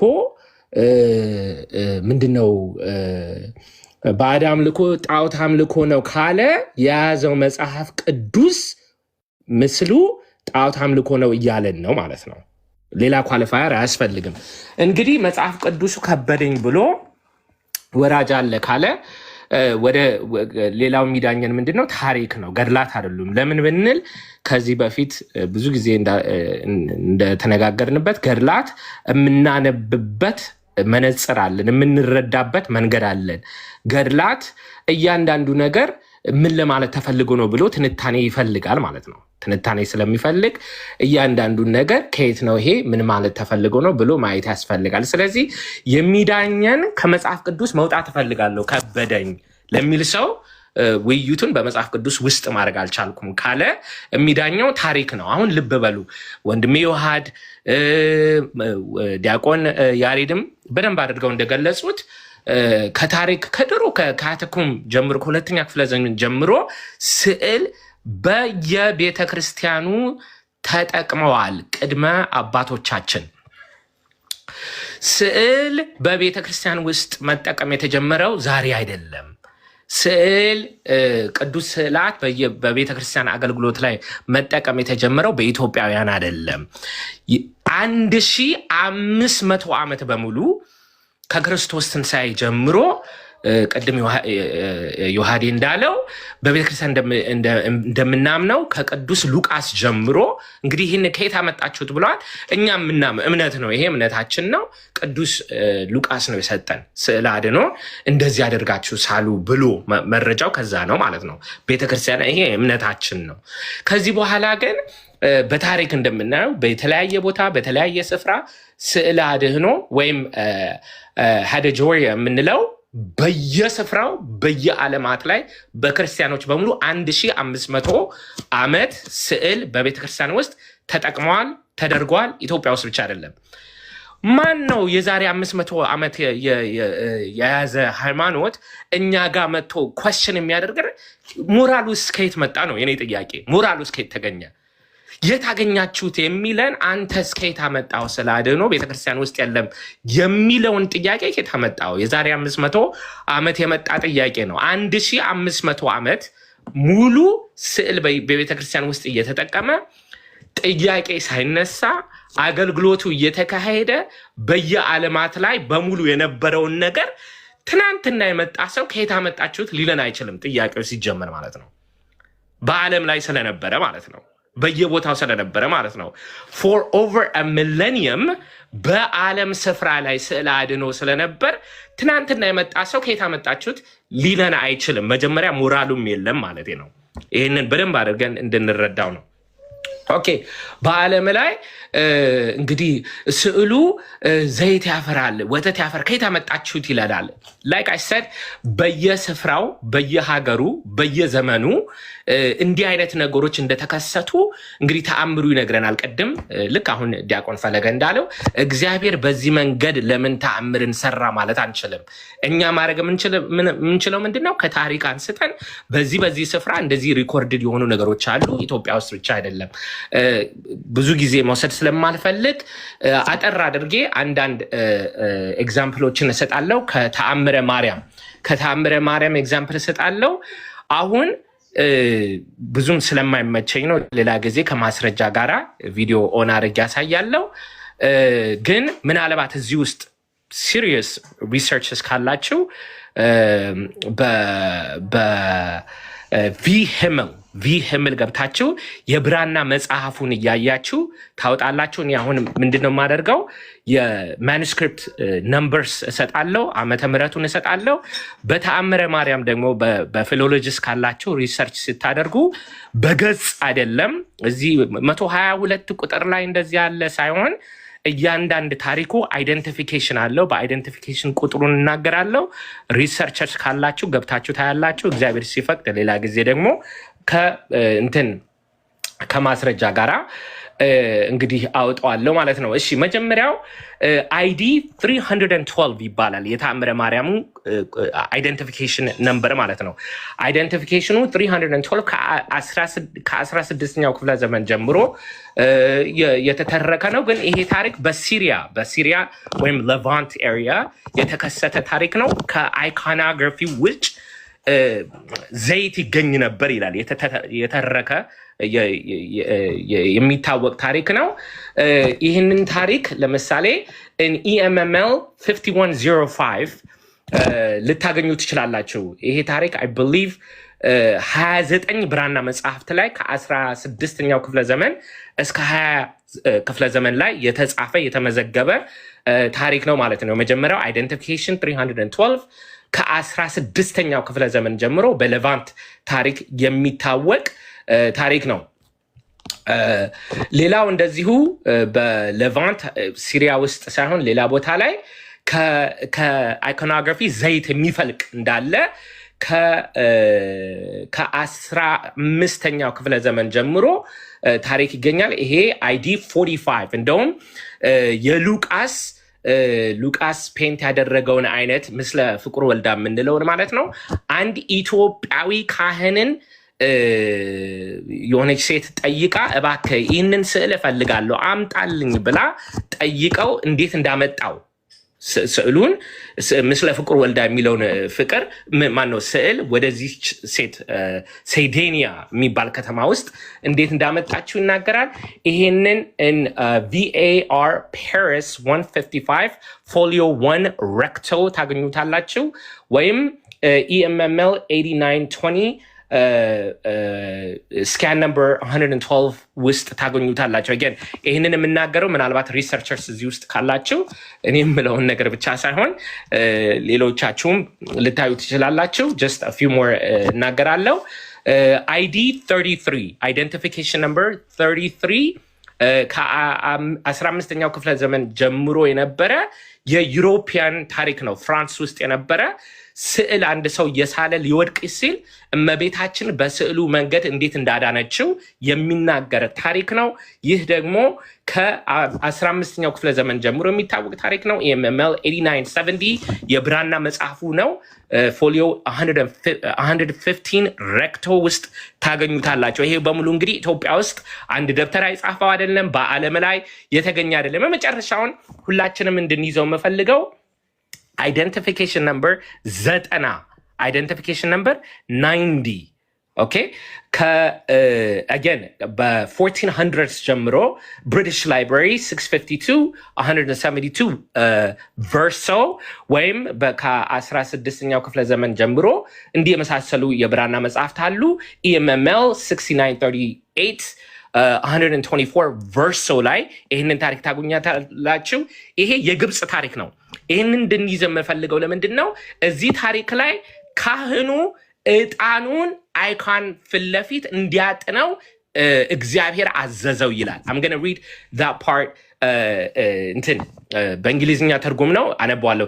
The angel of God beckoned to him and said to him, incense the icon of Our Lady, pay her respect and give her greeting, don't hurry. Actually ቺን በምስል ላሳየው ምናልባት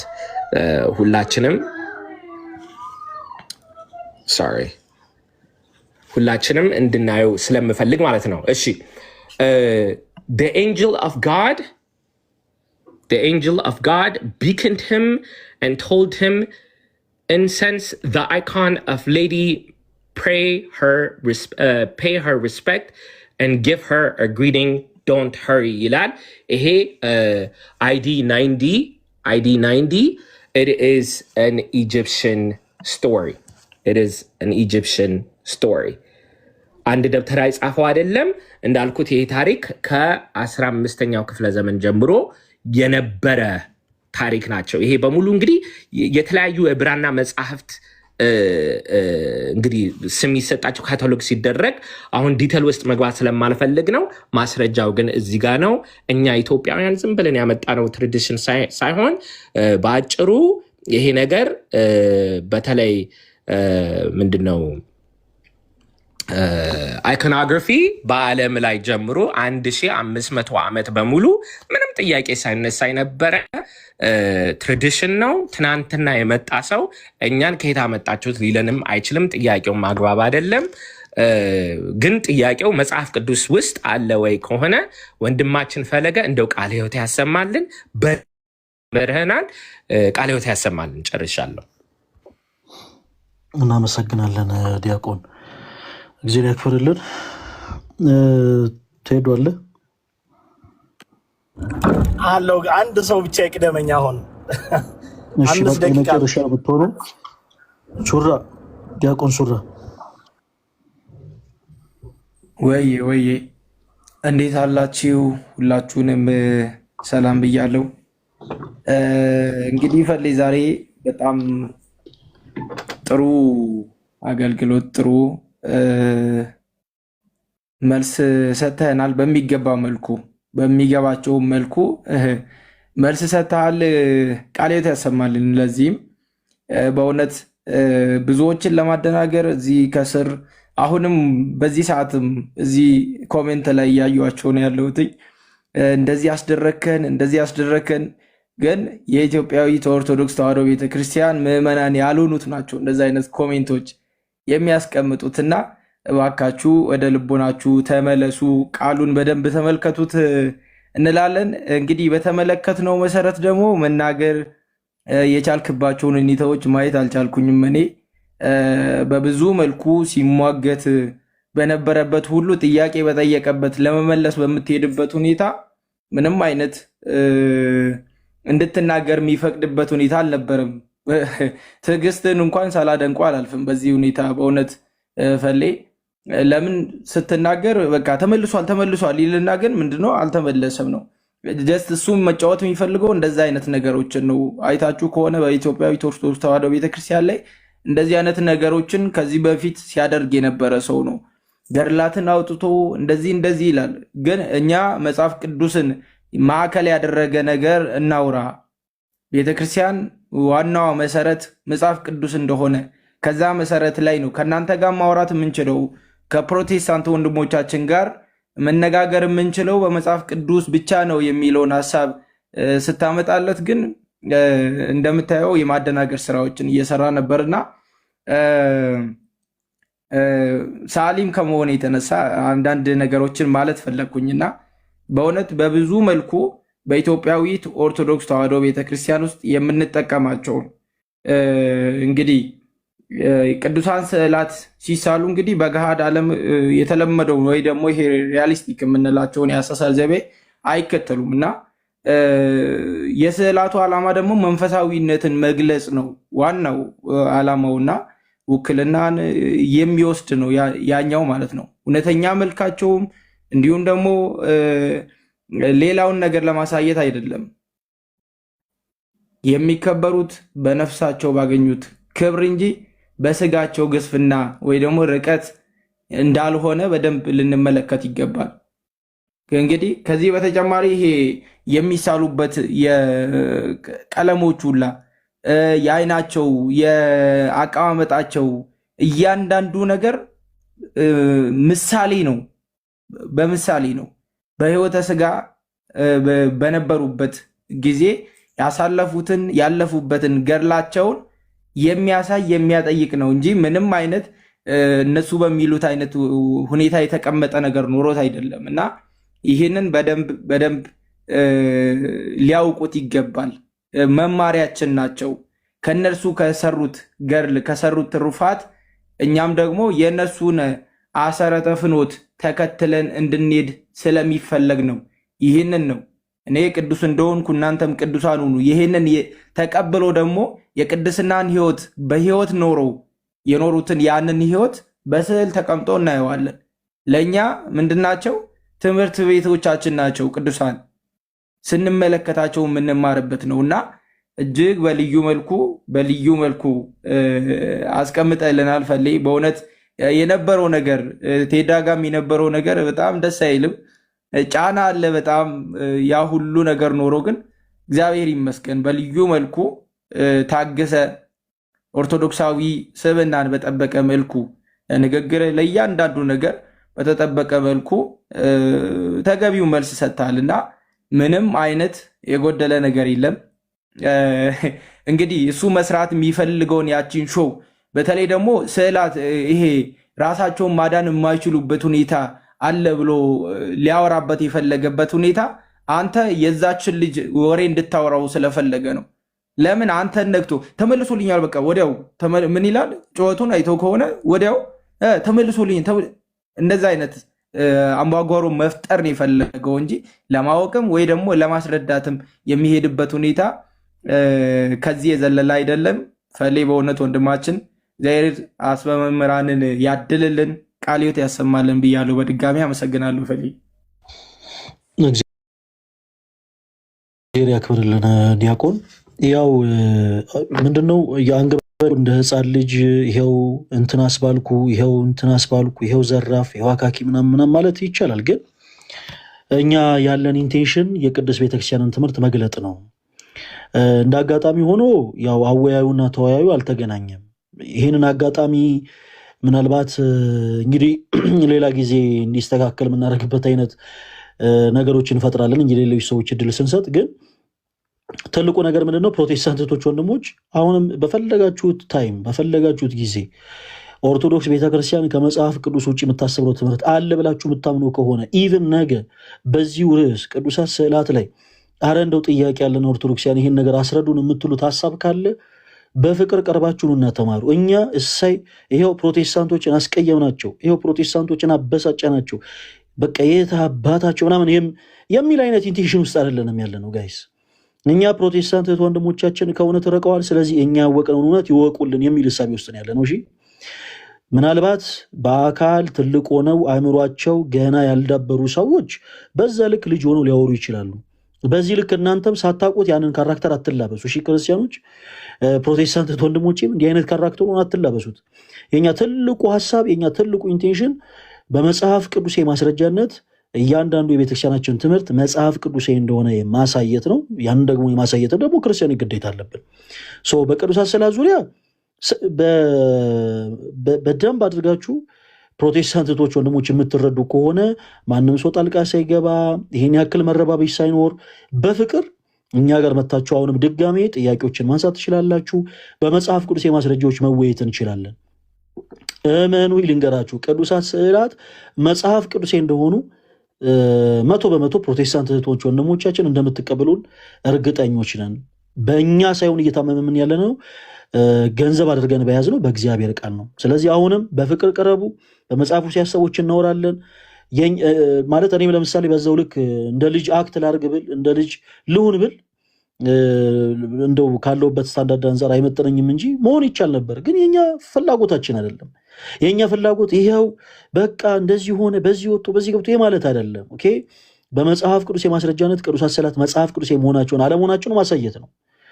ለምሳሌ በእኛ ጥያቄ ታይም ላይ ሲመለሱ የነበሩ ምላሾች ብቻ በቂ ናቸው። ምን ያክል ፕሮቴስታንት ወንድሞቻችን መጽሐፍ ቅዱስ የመሰረት ሳይኖራቸው ቅዱሳት ስዕላት መጽሐፍ ቅዱስ አይደሉም እንደሚሉ ማለት ነው። እኛ የምናወራው ስለ ትምህርት ነው፣ ወንድማችን የሚያወራው ደግሞ ስለ ታምር ነው። እኛ የምናወራው ቅዱሳት ስዕላት መጽሐፍ ቅዱስ ናቸው ወይስ አይደሉም ነው። ወንድማችን የሚያወራው ደግሞ ታመልኳቸዋላችሁ ስለ ጣዖታት ነው የሚነግረን። ስለ ጣዖታት የተነገሩ ጥቅሶች ለቅዱሳት ስዕላት አይነገሩም። ምክንያቱም ጣዖታት ሌላ ናቸው፣ ቅዱሳት ስዕላት የምንላቸው ደግሞ ሌሎች ናቸው። ቅዱሳት ስዕላት ጣዖታት ናቸው ወይ ስንል ኦፍኮርስ እሺ፣ እንደዛ ከሆነ በመጽሐፍ ቅዱሳችሁ ላይ ያለውም ስዕል ጣዖት ነው ማለት ነው ስንል ወራጅ አለ።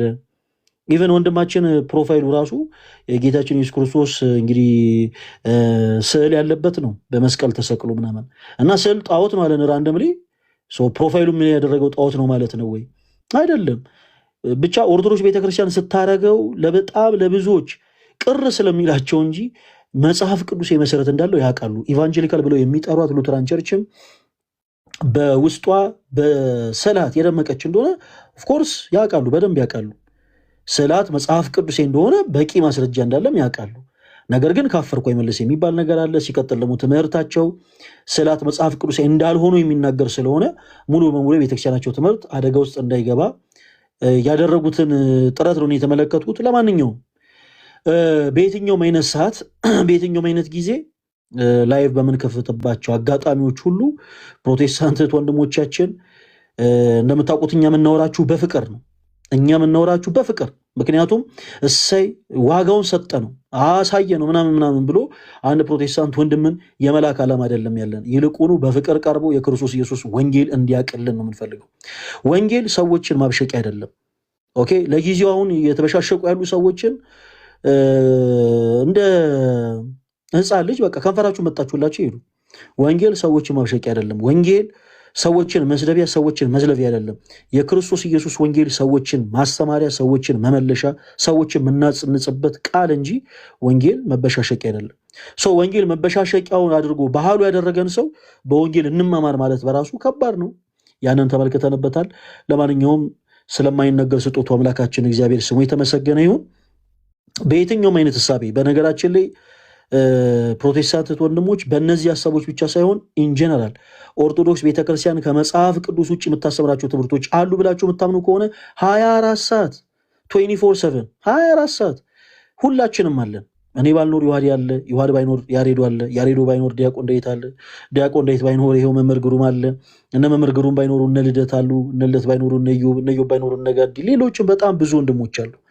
የወንድሞቻችን ቤት እየገባችሁ ይሄ ትምህርታችሁ ከመጽሐፍ ቅዱስ ውጪ ነው ብላችሁ በማስረጃ ነው፣ እኛም በማስረጃ እንመልስላችኋለን። እሺ፣ የኛ ዓላማ እናንተን በፍቅር የማስተማር ነው እና እግዚአብሔር አምላክ ለእናንተ ሚስጥሩን ጥበቡን ይግለጽላችሁ።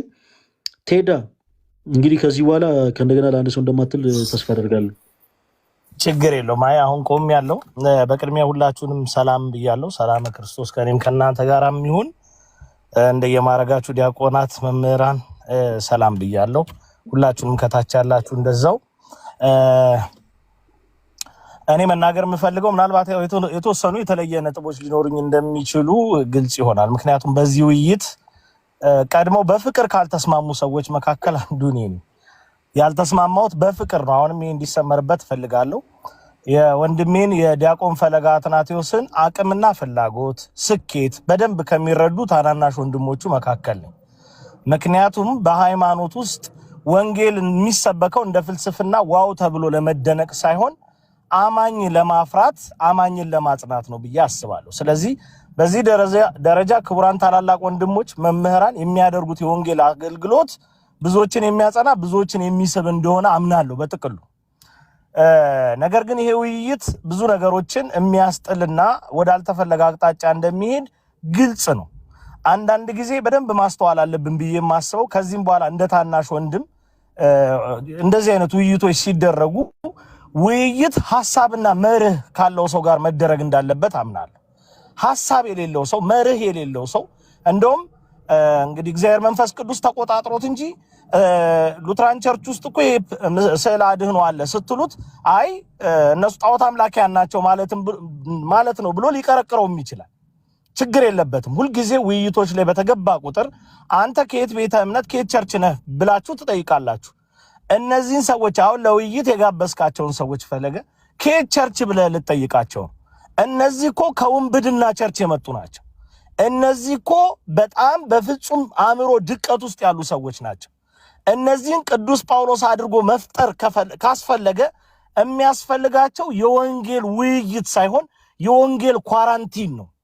መሬት ላይ ወርደው ተቋጥረው ነው እንጂ ሊማሩ የሚገባው እንዲህ በለመዱት በትምክህት አፋቸው በትምክህት ሰውነታቸው አደባባይ ፊት አይደለም። ዛሬ እኔ ልፎግር አልፈልግም። ወንድሜ ዲያቆን ፈለገ አትናቴዎስ ከአቅሙ አንጻር ከሚገባው ነገር አንጻር ተጽዕኖ ፈጣሪ አልነበረም። ተጽዕኖ ፈጣሪ ያልነበረው ከሱ በሆነ መንገድ አይደለም። እሱ የተገኘባቸው ሰዎችና የተገኘበት ቦታ ይህንን ውጤት እንዲያመጣ አሁን መጨረሻ ላይ ወንድማችን ሲነግረን የነበረውን ነጥብ እንዲያመጣ አያደርገው። 4 ሰዓት ሙሉ ከተደረገው ጉንጫ አልፋ ክርክር አሁን በተግባሯ የምትታወቀውን ቤተክርስቲያን ከሆነ ከድርሳና ከገድላት የሆነ ነገር ያወቁ የለቀሙ ይመስል አሁን አይጋጭም በራሳቸው እንደው የሆነ ፋላሲ የለውም። ለስዕል አድህኖ ትሰግዳላችሁ እያሉ ስዕል አድህኖን ደግሞ በአጉል የስጋ ምኞት ድርሳናቶቻቸው ያነሳሉ ብሎ ማለት አይጋጭም፣ ነውርም እኮ ነው። ስለዚህ እነዚህ ሰዎች የማብጠልጠል አባዜ የማኮስመን አባዜ ያለባቸው ናቸው። ዛሬ የተደረገው ነገር ዮዲት ጉዲት ቢላ ይዛ እየተንደረደረች ለማረድ አይ ቆይ አንዴ ቢላውን ያዙ፣ ቆይ ቀስ ብለሽ ትወጊኛለሽ፣ አንዴ ነው መጽሐፍ ቅዱስን እያነሳሳን እንድወያይ እንደማለት ቆጥረዋል። በፍጹም የኛ ሜዳ ለእንደዚህ አይነት ነገሮች በቂ ነው። ከዚህ ቀደም ዲያቆን መዝሙርዬ ያስታውሳል። ይሄ አንድ ዓለም አቀፍ እብድ ልደተ ቃል ተናገረኝ ብሎ ሃይማኖት የቀየረ ሰው ጋር መዝሙርዬ ይገኝ ነበር። የሚገኘው በፍቅር ነው። ከዛ ኧረ ዲያቆንዬ ነገር እንዴት ይሆናል? ይሄ ሰው እኮ እንደዚህ ነው አቋሙ። አይ ምንም ይሁን ከታች የምናገኛቸው ነፍሳት አሉ ነበር። አሁን ግን ዲያቆን መዝሙርዬ ቲክቶክ አካውንቱን ቢከፍት ላይቭን ቢከፍት 1000 ሰው ይገባል። ፈለገ ቢከፍት 2000 ሰው ይገባል። ነዮባ ምናምን ተጠራቅማችሁ ስትከፍቱት ደግሞ ምንድነው የሚሆነው? አንዱ ያጎደለውን አንዱ እየሞላ በጥያቄዎቻቸው ላይ ተንተርሰን ስለምንማማር ስለምታስተምሩን ወደው ሳይሆን ተገደው ይሰማሉ። የሚሰሙት ደግሞ መስማትን እንደማድመጥ መቀበል የሚፈልጉ ሰዎች ናቸው። አድምጬ መርምሬ የእምነቴን አቅም ልወስን የሚሉ ሰዎች ናቸው የሚያዳምጡት። እንደ ዛሬ አይነት ውይይቶችን ግን ፖለቲካሊ በሆነ መንገድ ነው የምንሰማቸው። ትርፋማ አያደርጉም። ዛሬ ይልቁንም ኪሳራ ይበዛል። ምክንያቱም የሞከሩት ያደረጉት ከባድ ድራማ ጽፈው እራሳቸው የሚተውኑት ሰሞኑ የተፈጠረው ጉዳይ ይሄው ወንድማችንን ነጥቆ እስከ ማሳሰር የደረሰ የነሱ የድራማ ውጤት ነው። በምን አግባብ ብሩክ ታስሮ ልጅቷ ልትቀመጥ ትችላለች? ልጅቷ ጎዳና ላይ ነኝ እያለች እያወራች እኮ የተንደላቀቀ ቦታ አስቀምጠው ድራማቸውን የሚተውኑ ናቸው። ከወንጌል ጋርም ከክርስቲያኖችም ጋር የተጋጩ። ስለዚህ እነዚህ ሰዎች የሚፈልጉትን ማሳካት የለብንም። ለሌላ ጊዜ አስቡት። የእናንተ ስም የእናንተ ብራንድ ከፍ ያለ እንደሆነ ነው የሚሰማኝ። ጥቂት አስተምራችሁ ጥቂት ዘርታችሁ ብዙ የምታተርፉበት የራሳችን ሜዳ የራሳችሁ ሜዳ በጣም በቂ ነው። በጥያቄዎች አሁን ሰሞኑ ሁሉ ነገር አለ አይደል? የቅዱሳን ስዕላትን ጉዳይ በገድላትም በድርሳናትም በመጽሐፍ ቅዱስም በፈለጋችሁት መንገድ አንስታችሁ ብታስተምሩ የእናንተ ሜዳ በቂ ይሆናል። ስድባቸውን እኛ እየመከተል ለመሄድ አቅም ትሆናላችሁ ማለት ነው። በተረፈ ግን የፕሮፓጋንዳቸው አካል የድራማቸው አካል በሚፈልጉት መንገድ ነገሮችን እንዲሾርቡ ማድረግ የለብንም። እየነገረን ነው ዮኒ ማኛ። ሰሞኑ ፎሎወር ቀዝቅዟል፣ አካውንቱ አዲስ ነው፣ ቪው የለም፣ ላይቭ የለም፣ ጊፍት የለም። ተመቻችቶ መሰጠት የዛሬው መድረክ የፈቀደው ይህንን ነው። ስለዚህ እንደዚህ ያሉ ነገሮችን ለወደፊት በደንብ በማመዛዘን ቢታይ እናንተ ወንድሞች ጠርታችሁት የሚቀርሰው አለ ብዬ አላስብም። ታላላቆች በእንዲህ አይነት መንገድ ቤታችንን ከፍተን እንወያያለን ቢባል ተጽዕኖ ፈጣሪነታችን ይጨምራል። ተናግረን የማንደመጥበት ተናግረን በየ3 ሰከንዱ የምንቋረጥበት ቦታ ግን ወንጌልን ተምረናል ብዬ እኔ እንደደምረው ላቆለጳጵስ አልችልም። አልተማርም። በተረፈ አወያዩን በተመለከተ ከጠየቃችሁኝ ይሄም የዚሁ ጥናት ውጤት አካል ይመስላል። እንደውም ፈለገ አትናቴዎስ ላይ የቆየ ቂም እንዳለበት ወደ ያባውም ብቅል ያወጣዋል ይባላል። ከፕሮቴስታንት ጋር ቁጭ ብለ ጮማ የምትቆርጥ አለው በመሃል። ያ ማለት የሆነ ውስጡ የነበረ ነገር ነበር ማለት። ሚዲያ አንዳንዴ ያው ፊት ለፊት ትሳሳማላችሁ፣ ከጀርባ መነካከስ፣ ከጀርባ የተቦካን ሐሳብ እየጣደም ሲሰጠው ነበር። እንዲህ ገድላትን ሪፈር አድርጎ ማውጣትና ጎግልን መንተራስ በጣም የተለያዩ ነገሮች ናቸው። አንተ እኮ ጎግልን ተጠቅመሃል እያለ ነበር። ስለዚህ የውይይቱ መሪ በራሱ በቅርጽና ባጀንዳ ነገሮችን የማስኬድ በቀድሞ ጀግንነቱ ልክ አላየነውም ዛሬ በአንድም በሌላም ምክንያት ይሆናል። ስለዚህ እንደ መጠቅለያ ልወስደው የምችለው ሁሉም በመልኩ ይቀመጥ። የእንደነዚህ አይነት የክፉ ሰዎች በክርስቶስ ላይ የከፉ የልዩ ዓላማ ፈጻሚዎችን በደንብ ተረድተን የሚፈልጉትን ባለመስጠት ነው መቅጣት ያለብን ብዬ አምናለሁ። ሰሞኑ እኔ በልዩነት የእነዚህን ሰዎች ስም እግዚአብሔር ምስክሬ ነው የስማቸውን የመጀመሪያ ፊደል መጥራት አልፈልግም። ግን የሚተፉት መርዝ እንዲቋረጥ ካስፈለገ ሙስሊሞች የወሰኑትን ውሳኔ ለነዚህ ሰዎች ጆሮ ሰተን የምንሰማውን ነገር አቋርጠን ማሳየት መቻል አለብን። በእነሱ ዛቢያ የሚኖር ውይይት እነሱን ቢልድ ያደርጋቸዋል፣ እነሱን እንደፈለጉ ይቆልላቸዋል እንጂ የሚያመጣው ነገር የለም። ተናግረን አይሰሙንም፣ ጠቅሰን ማጣቀስ አይፈልጉም። ትክክለኛ ተወያይ እኮ ፈለገ ጥቅስ ሲጠቅስ የሚያነበው ነገር ትክክል ነው ወይ ብሎ መጽሐፍ ቅዱስ ይገልጣል። አንድም ቦታ አይገልጥም ነበር። አንድም ቦታ ፈለገ የሆነች ሰዓት እንደውም ስልኩን ምናምኑን ያይ ነበር። ስለዚህ በዚህ ሁኔታ ውስጥ የሚደረግ ውይይት ይሄ የከሰረ ገበያ ባለበት ቦታ ላይ እንዲህ ትርፍ አገኛለሁ ብሎ መወጠን ስህተት ይመስለኛል። ድራማ ነው፣ ከባድ ትወና ነው። የጀመሩትን ድራማ ያነገቡትን መርዝ በሃይማኖታችን ላይ የያዙትን የክፋት ዓላማ በመጡበት መስመርና የሚፈልጉትን በመንሳት ማሳየት አለብን። ያ ካልሆነ አይሆን። ስትይዟቸው መሄጃ መድረሻ ስታሳጧቸው የሚያረጉት አሁን ያደረጉትን ነገር ተሳዳቢን ኩለው በማስቀመጥ የተሳዳቢን ጉዳይ ለምን የሚለውን ሰው በማሸማቀቅ በመደወል በማስፈራራት በማሳሰር መግለጥ። ስለዚህ እዚህ ላይ እንቆይ። ለሌላ ጊዜ መሆን ካለበት ውይይቶች ከተደረጉ መርህና ሐሳብ ካላቸው ሰዎች ጋር ቢደረግ መልካም ነው። ካልሆነ ግን የእናንተ የታላላቆቻችን ቤት በቂ ነው ለሁሉም ነገር፣ ለመስበኩም ለሌላውም ነገር ከና አስራት በኩራቱ በቂ ነው ብዬ አስባለሁ። እግዚአብሔር ይስጥልኝ ይሄንን ለማለት። በስተመጨረሻ ግን ማለትን የምወደው በወንድማችን ዲያቆን ፈለገ አትናቴዎስ ላይ እባክህ በእግዚአብሔር ስም ብዬ የሰራሁት ቪዲዮ በፍጹም ፍቅር በፍጹም ክብር ቀድሞ ጽፌ ስለነበር የተቀበለ ይመስሎኝ ነበር። ስላልተቀበለና እነዛ ሰዎች እንዲደብራቸው ስለፈለኩ የተሰራ ቪዲዮ እንጂ ለልዩነት መፍጠር ወይም ለተለየ ዓላማ ለመሆኑ ይታወቅ። እነዚህ ሰዎች አይመጥኑንም። ይሄንን ማለት ነው የምፈልገው። እግዚአብሔር ይስጥልኝ። እናመሰግናለን ቴዱ። ያው እንግዲህ ሐሳብን እስከ መጨረሻው ላድምጥ ብዬ ነው ያዳመጥኩት። እግዚአብሔር ባወቀ እንግዲህ እኔን የምታቁኝ እንግዲህ በምታቁኝ ልክ የምታቁኝ ይመስለኛል። አንዳንድ ሐሳቦች ላይ ቴዳ ምናልባት እንግዲህ ኢሞሽናል ልትሆን ትችላለህ። ሐሳብን እስከተጨረስ ላድምጥ በሚለው እንጂ የተናገርካቸው ንግግሮች በመሰረቱ ትክክል አይደሉም። የመጀመሪያው ትልቁ ነገር ምንድን ነው? እኔን በወንድምነት ለመምከር የምትፈልግ ከሆነ እውነት ለእኔ አንተ እና እኔ ወንድማማቾች ከሆንን የሚቀድመው በመጀመሪያ በግል የኔን ኦፒኒየን መጠየቅ ነው። አሁን ለምሳሌ እዚህ ሁሉ ሰው ፊት መጣ ሌላ ሰው በጣም ስለምወድ በጣም ስለማከብር ነው በነገራችን ላይ ሐሳብን እስከ መጨረሻው የሰማሁት እና ሌላ ሰው መጥቶ እዚህ ጋር ቢናገር ኖሮ ይህን ያክል አላዳምጠውም። የተናገርካቸው ንግግሮች የሆኑ አካላት እሰይ ጎበዝ ምናምን እንዲሉ አይነት ንግግሮች ነው የተናገርካቸው። እውነት እግዚአብሔር ባወቀው እኔ ፈለገ አትናቴዎስ የትን ቦታ ተጽዕኖ ፈጣሪ ለመባል ተወያይቼ አላቅም። ፕሮቴስታንት እህት ወንድሞችን ያው ቀረብ አድርጌ የማወራቸው ለራሴ ነው። ከዚህ ቀደም ለኦርቶዶክስ ወንድሞቼ ባላብራራ ደስ ይለኝ ነበረ። ከዚህ ቀደም ለፕሮቴስታንት እህት ወንድሞቼ ስናገር ነበር። ምንወያየው ተጽዕኖ ፈጣሪ ለመባል አይደለም። ጌታ ባወቀው እንዲህ አይነቱን ሐሳብ ከየት እንዳመጣው አላቅም እና እንዲህ አይነት ንግግሮችንም እንደው አላደለ እላፊ መስመር አልፈን ባንነጋገር ጥሩ ነበር። እኔ ተጽዕኖ ፈጣሪ ለመባል አይደለም።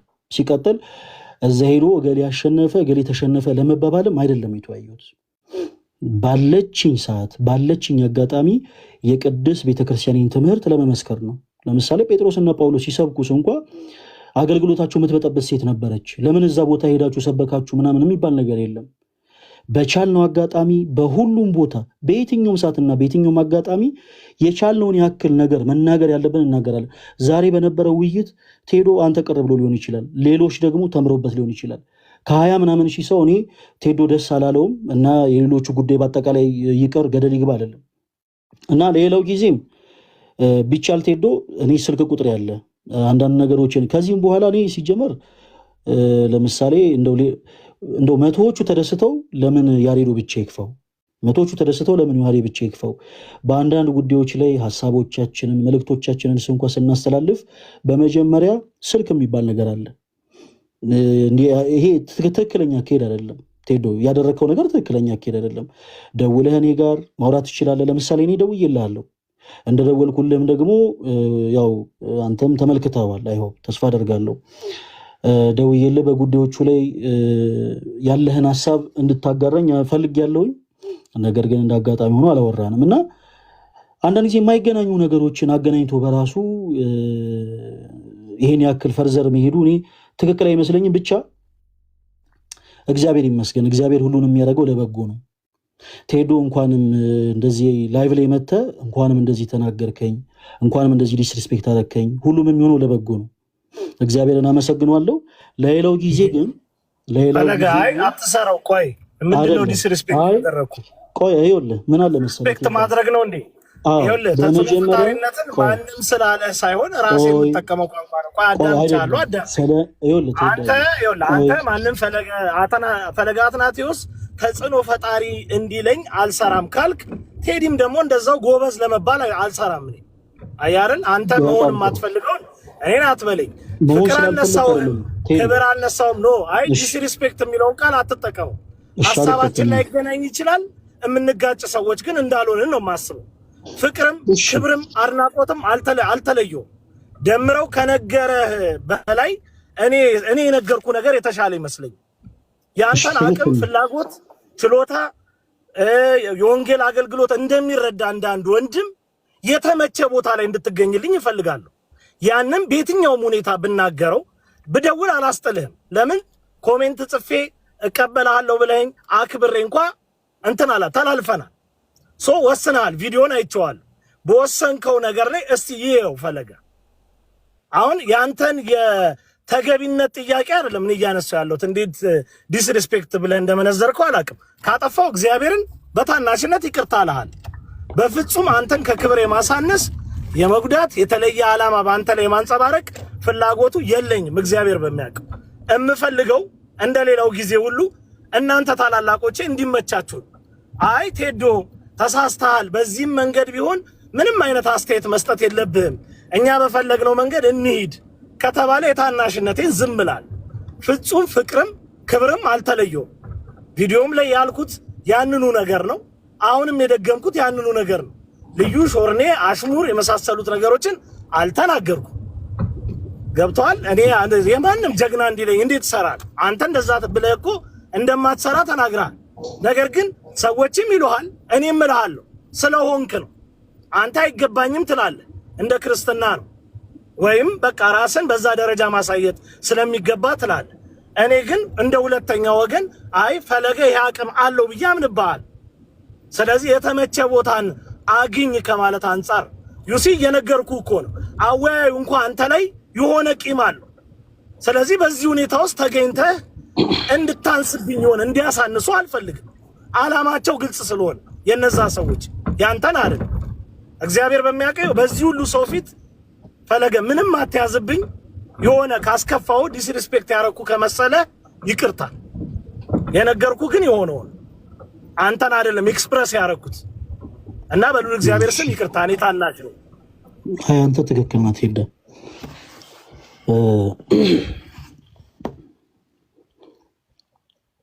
እንግዲህ እንጨርስና በጸሎት ዘግተን እርሶም ረፍት ያርጉ። ደግሞ ተዳዋላችሁ ደግሞ እንደ ወንድም በደንብ ደግሞ ተገሳጸሱ፣ ተነጋገሩ። ግዴታ ነው። ቴዶ እኛን ይጠብቃል፣ እኛ ቴዶን እንጠብቃለን።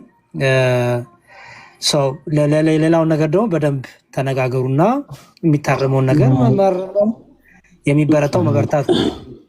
እርሶም ረፍት ያርጉ። ዲያቆን ያ ረፍት ላድርግ። ቴዶ ትክክል ነህ። በጣም ይቅርታ ሁላችሁንም። ደህና አደሩ። እሺ በቃ ደግ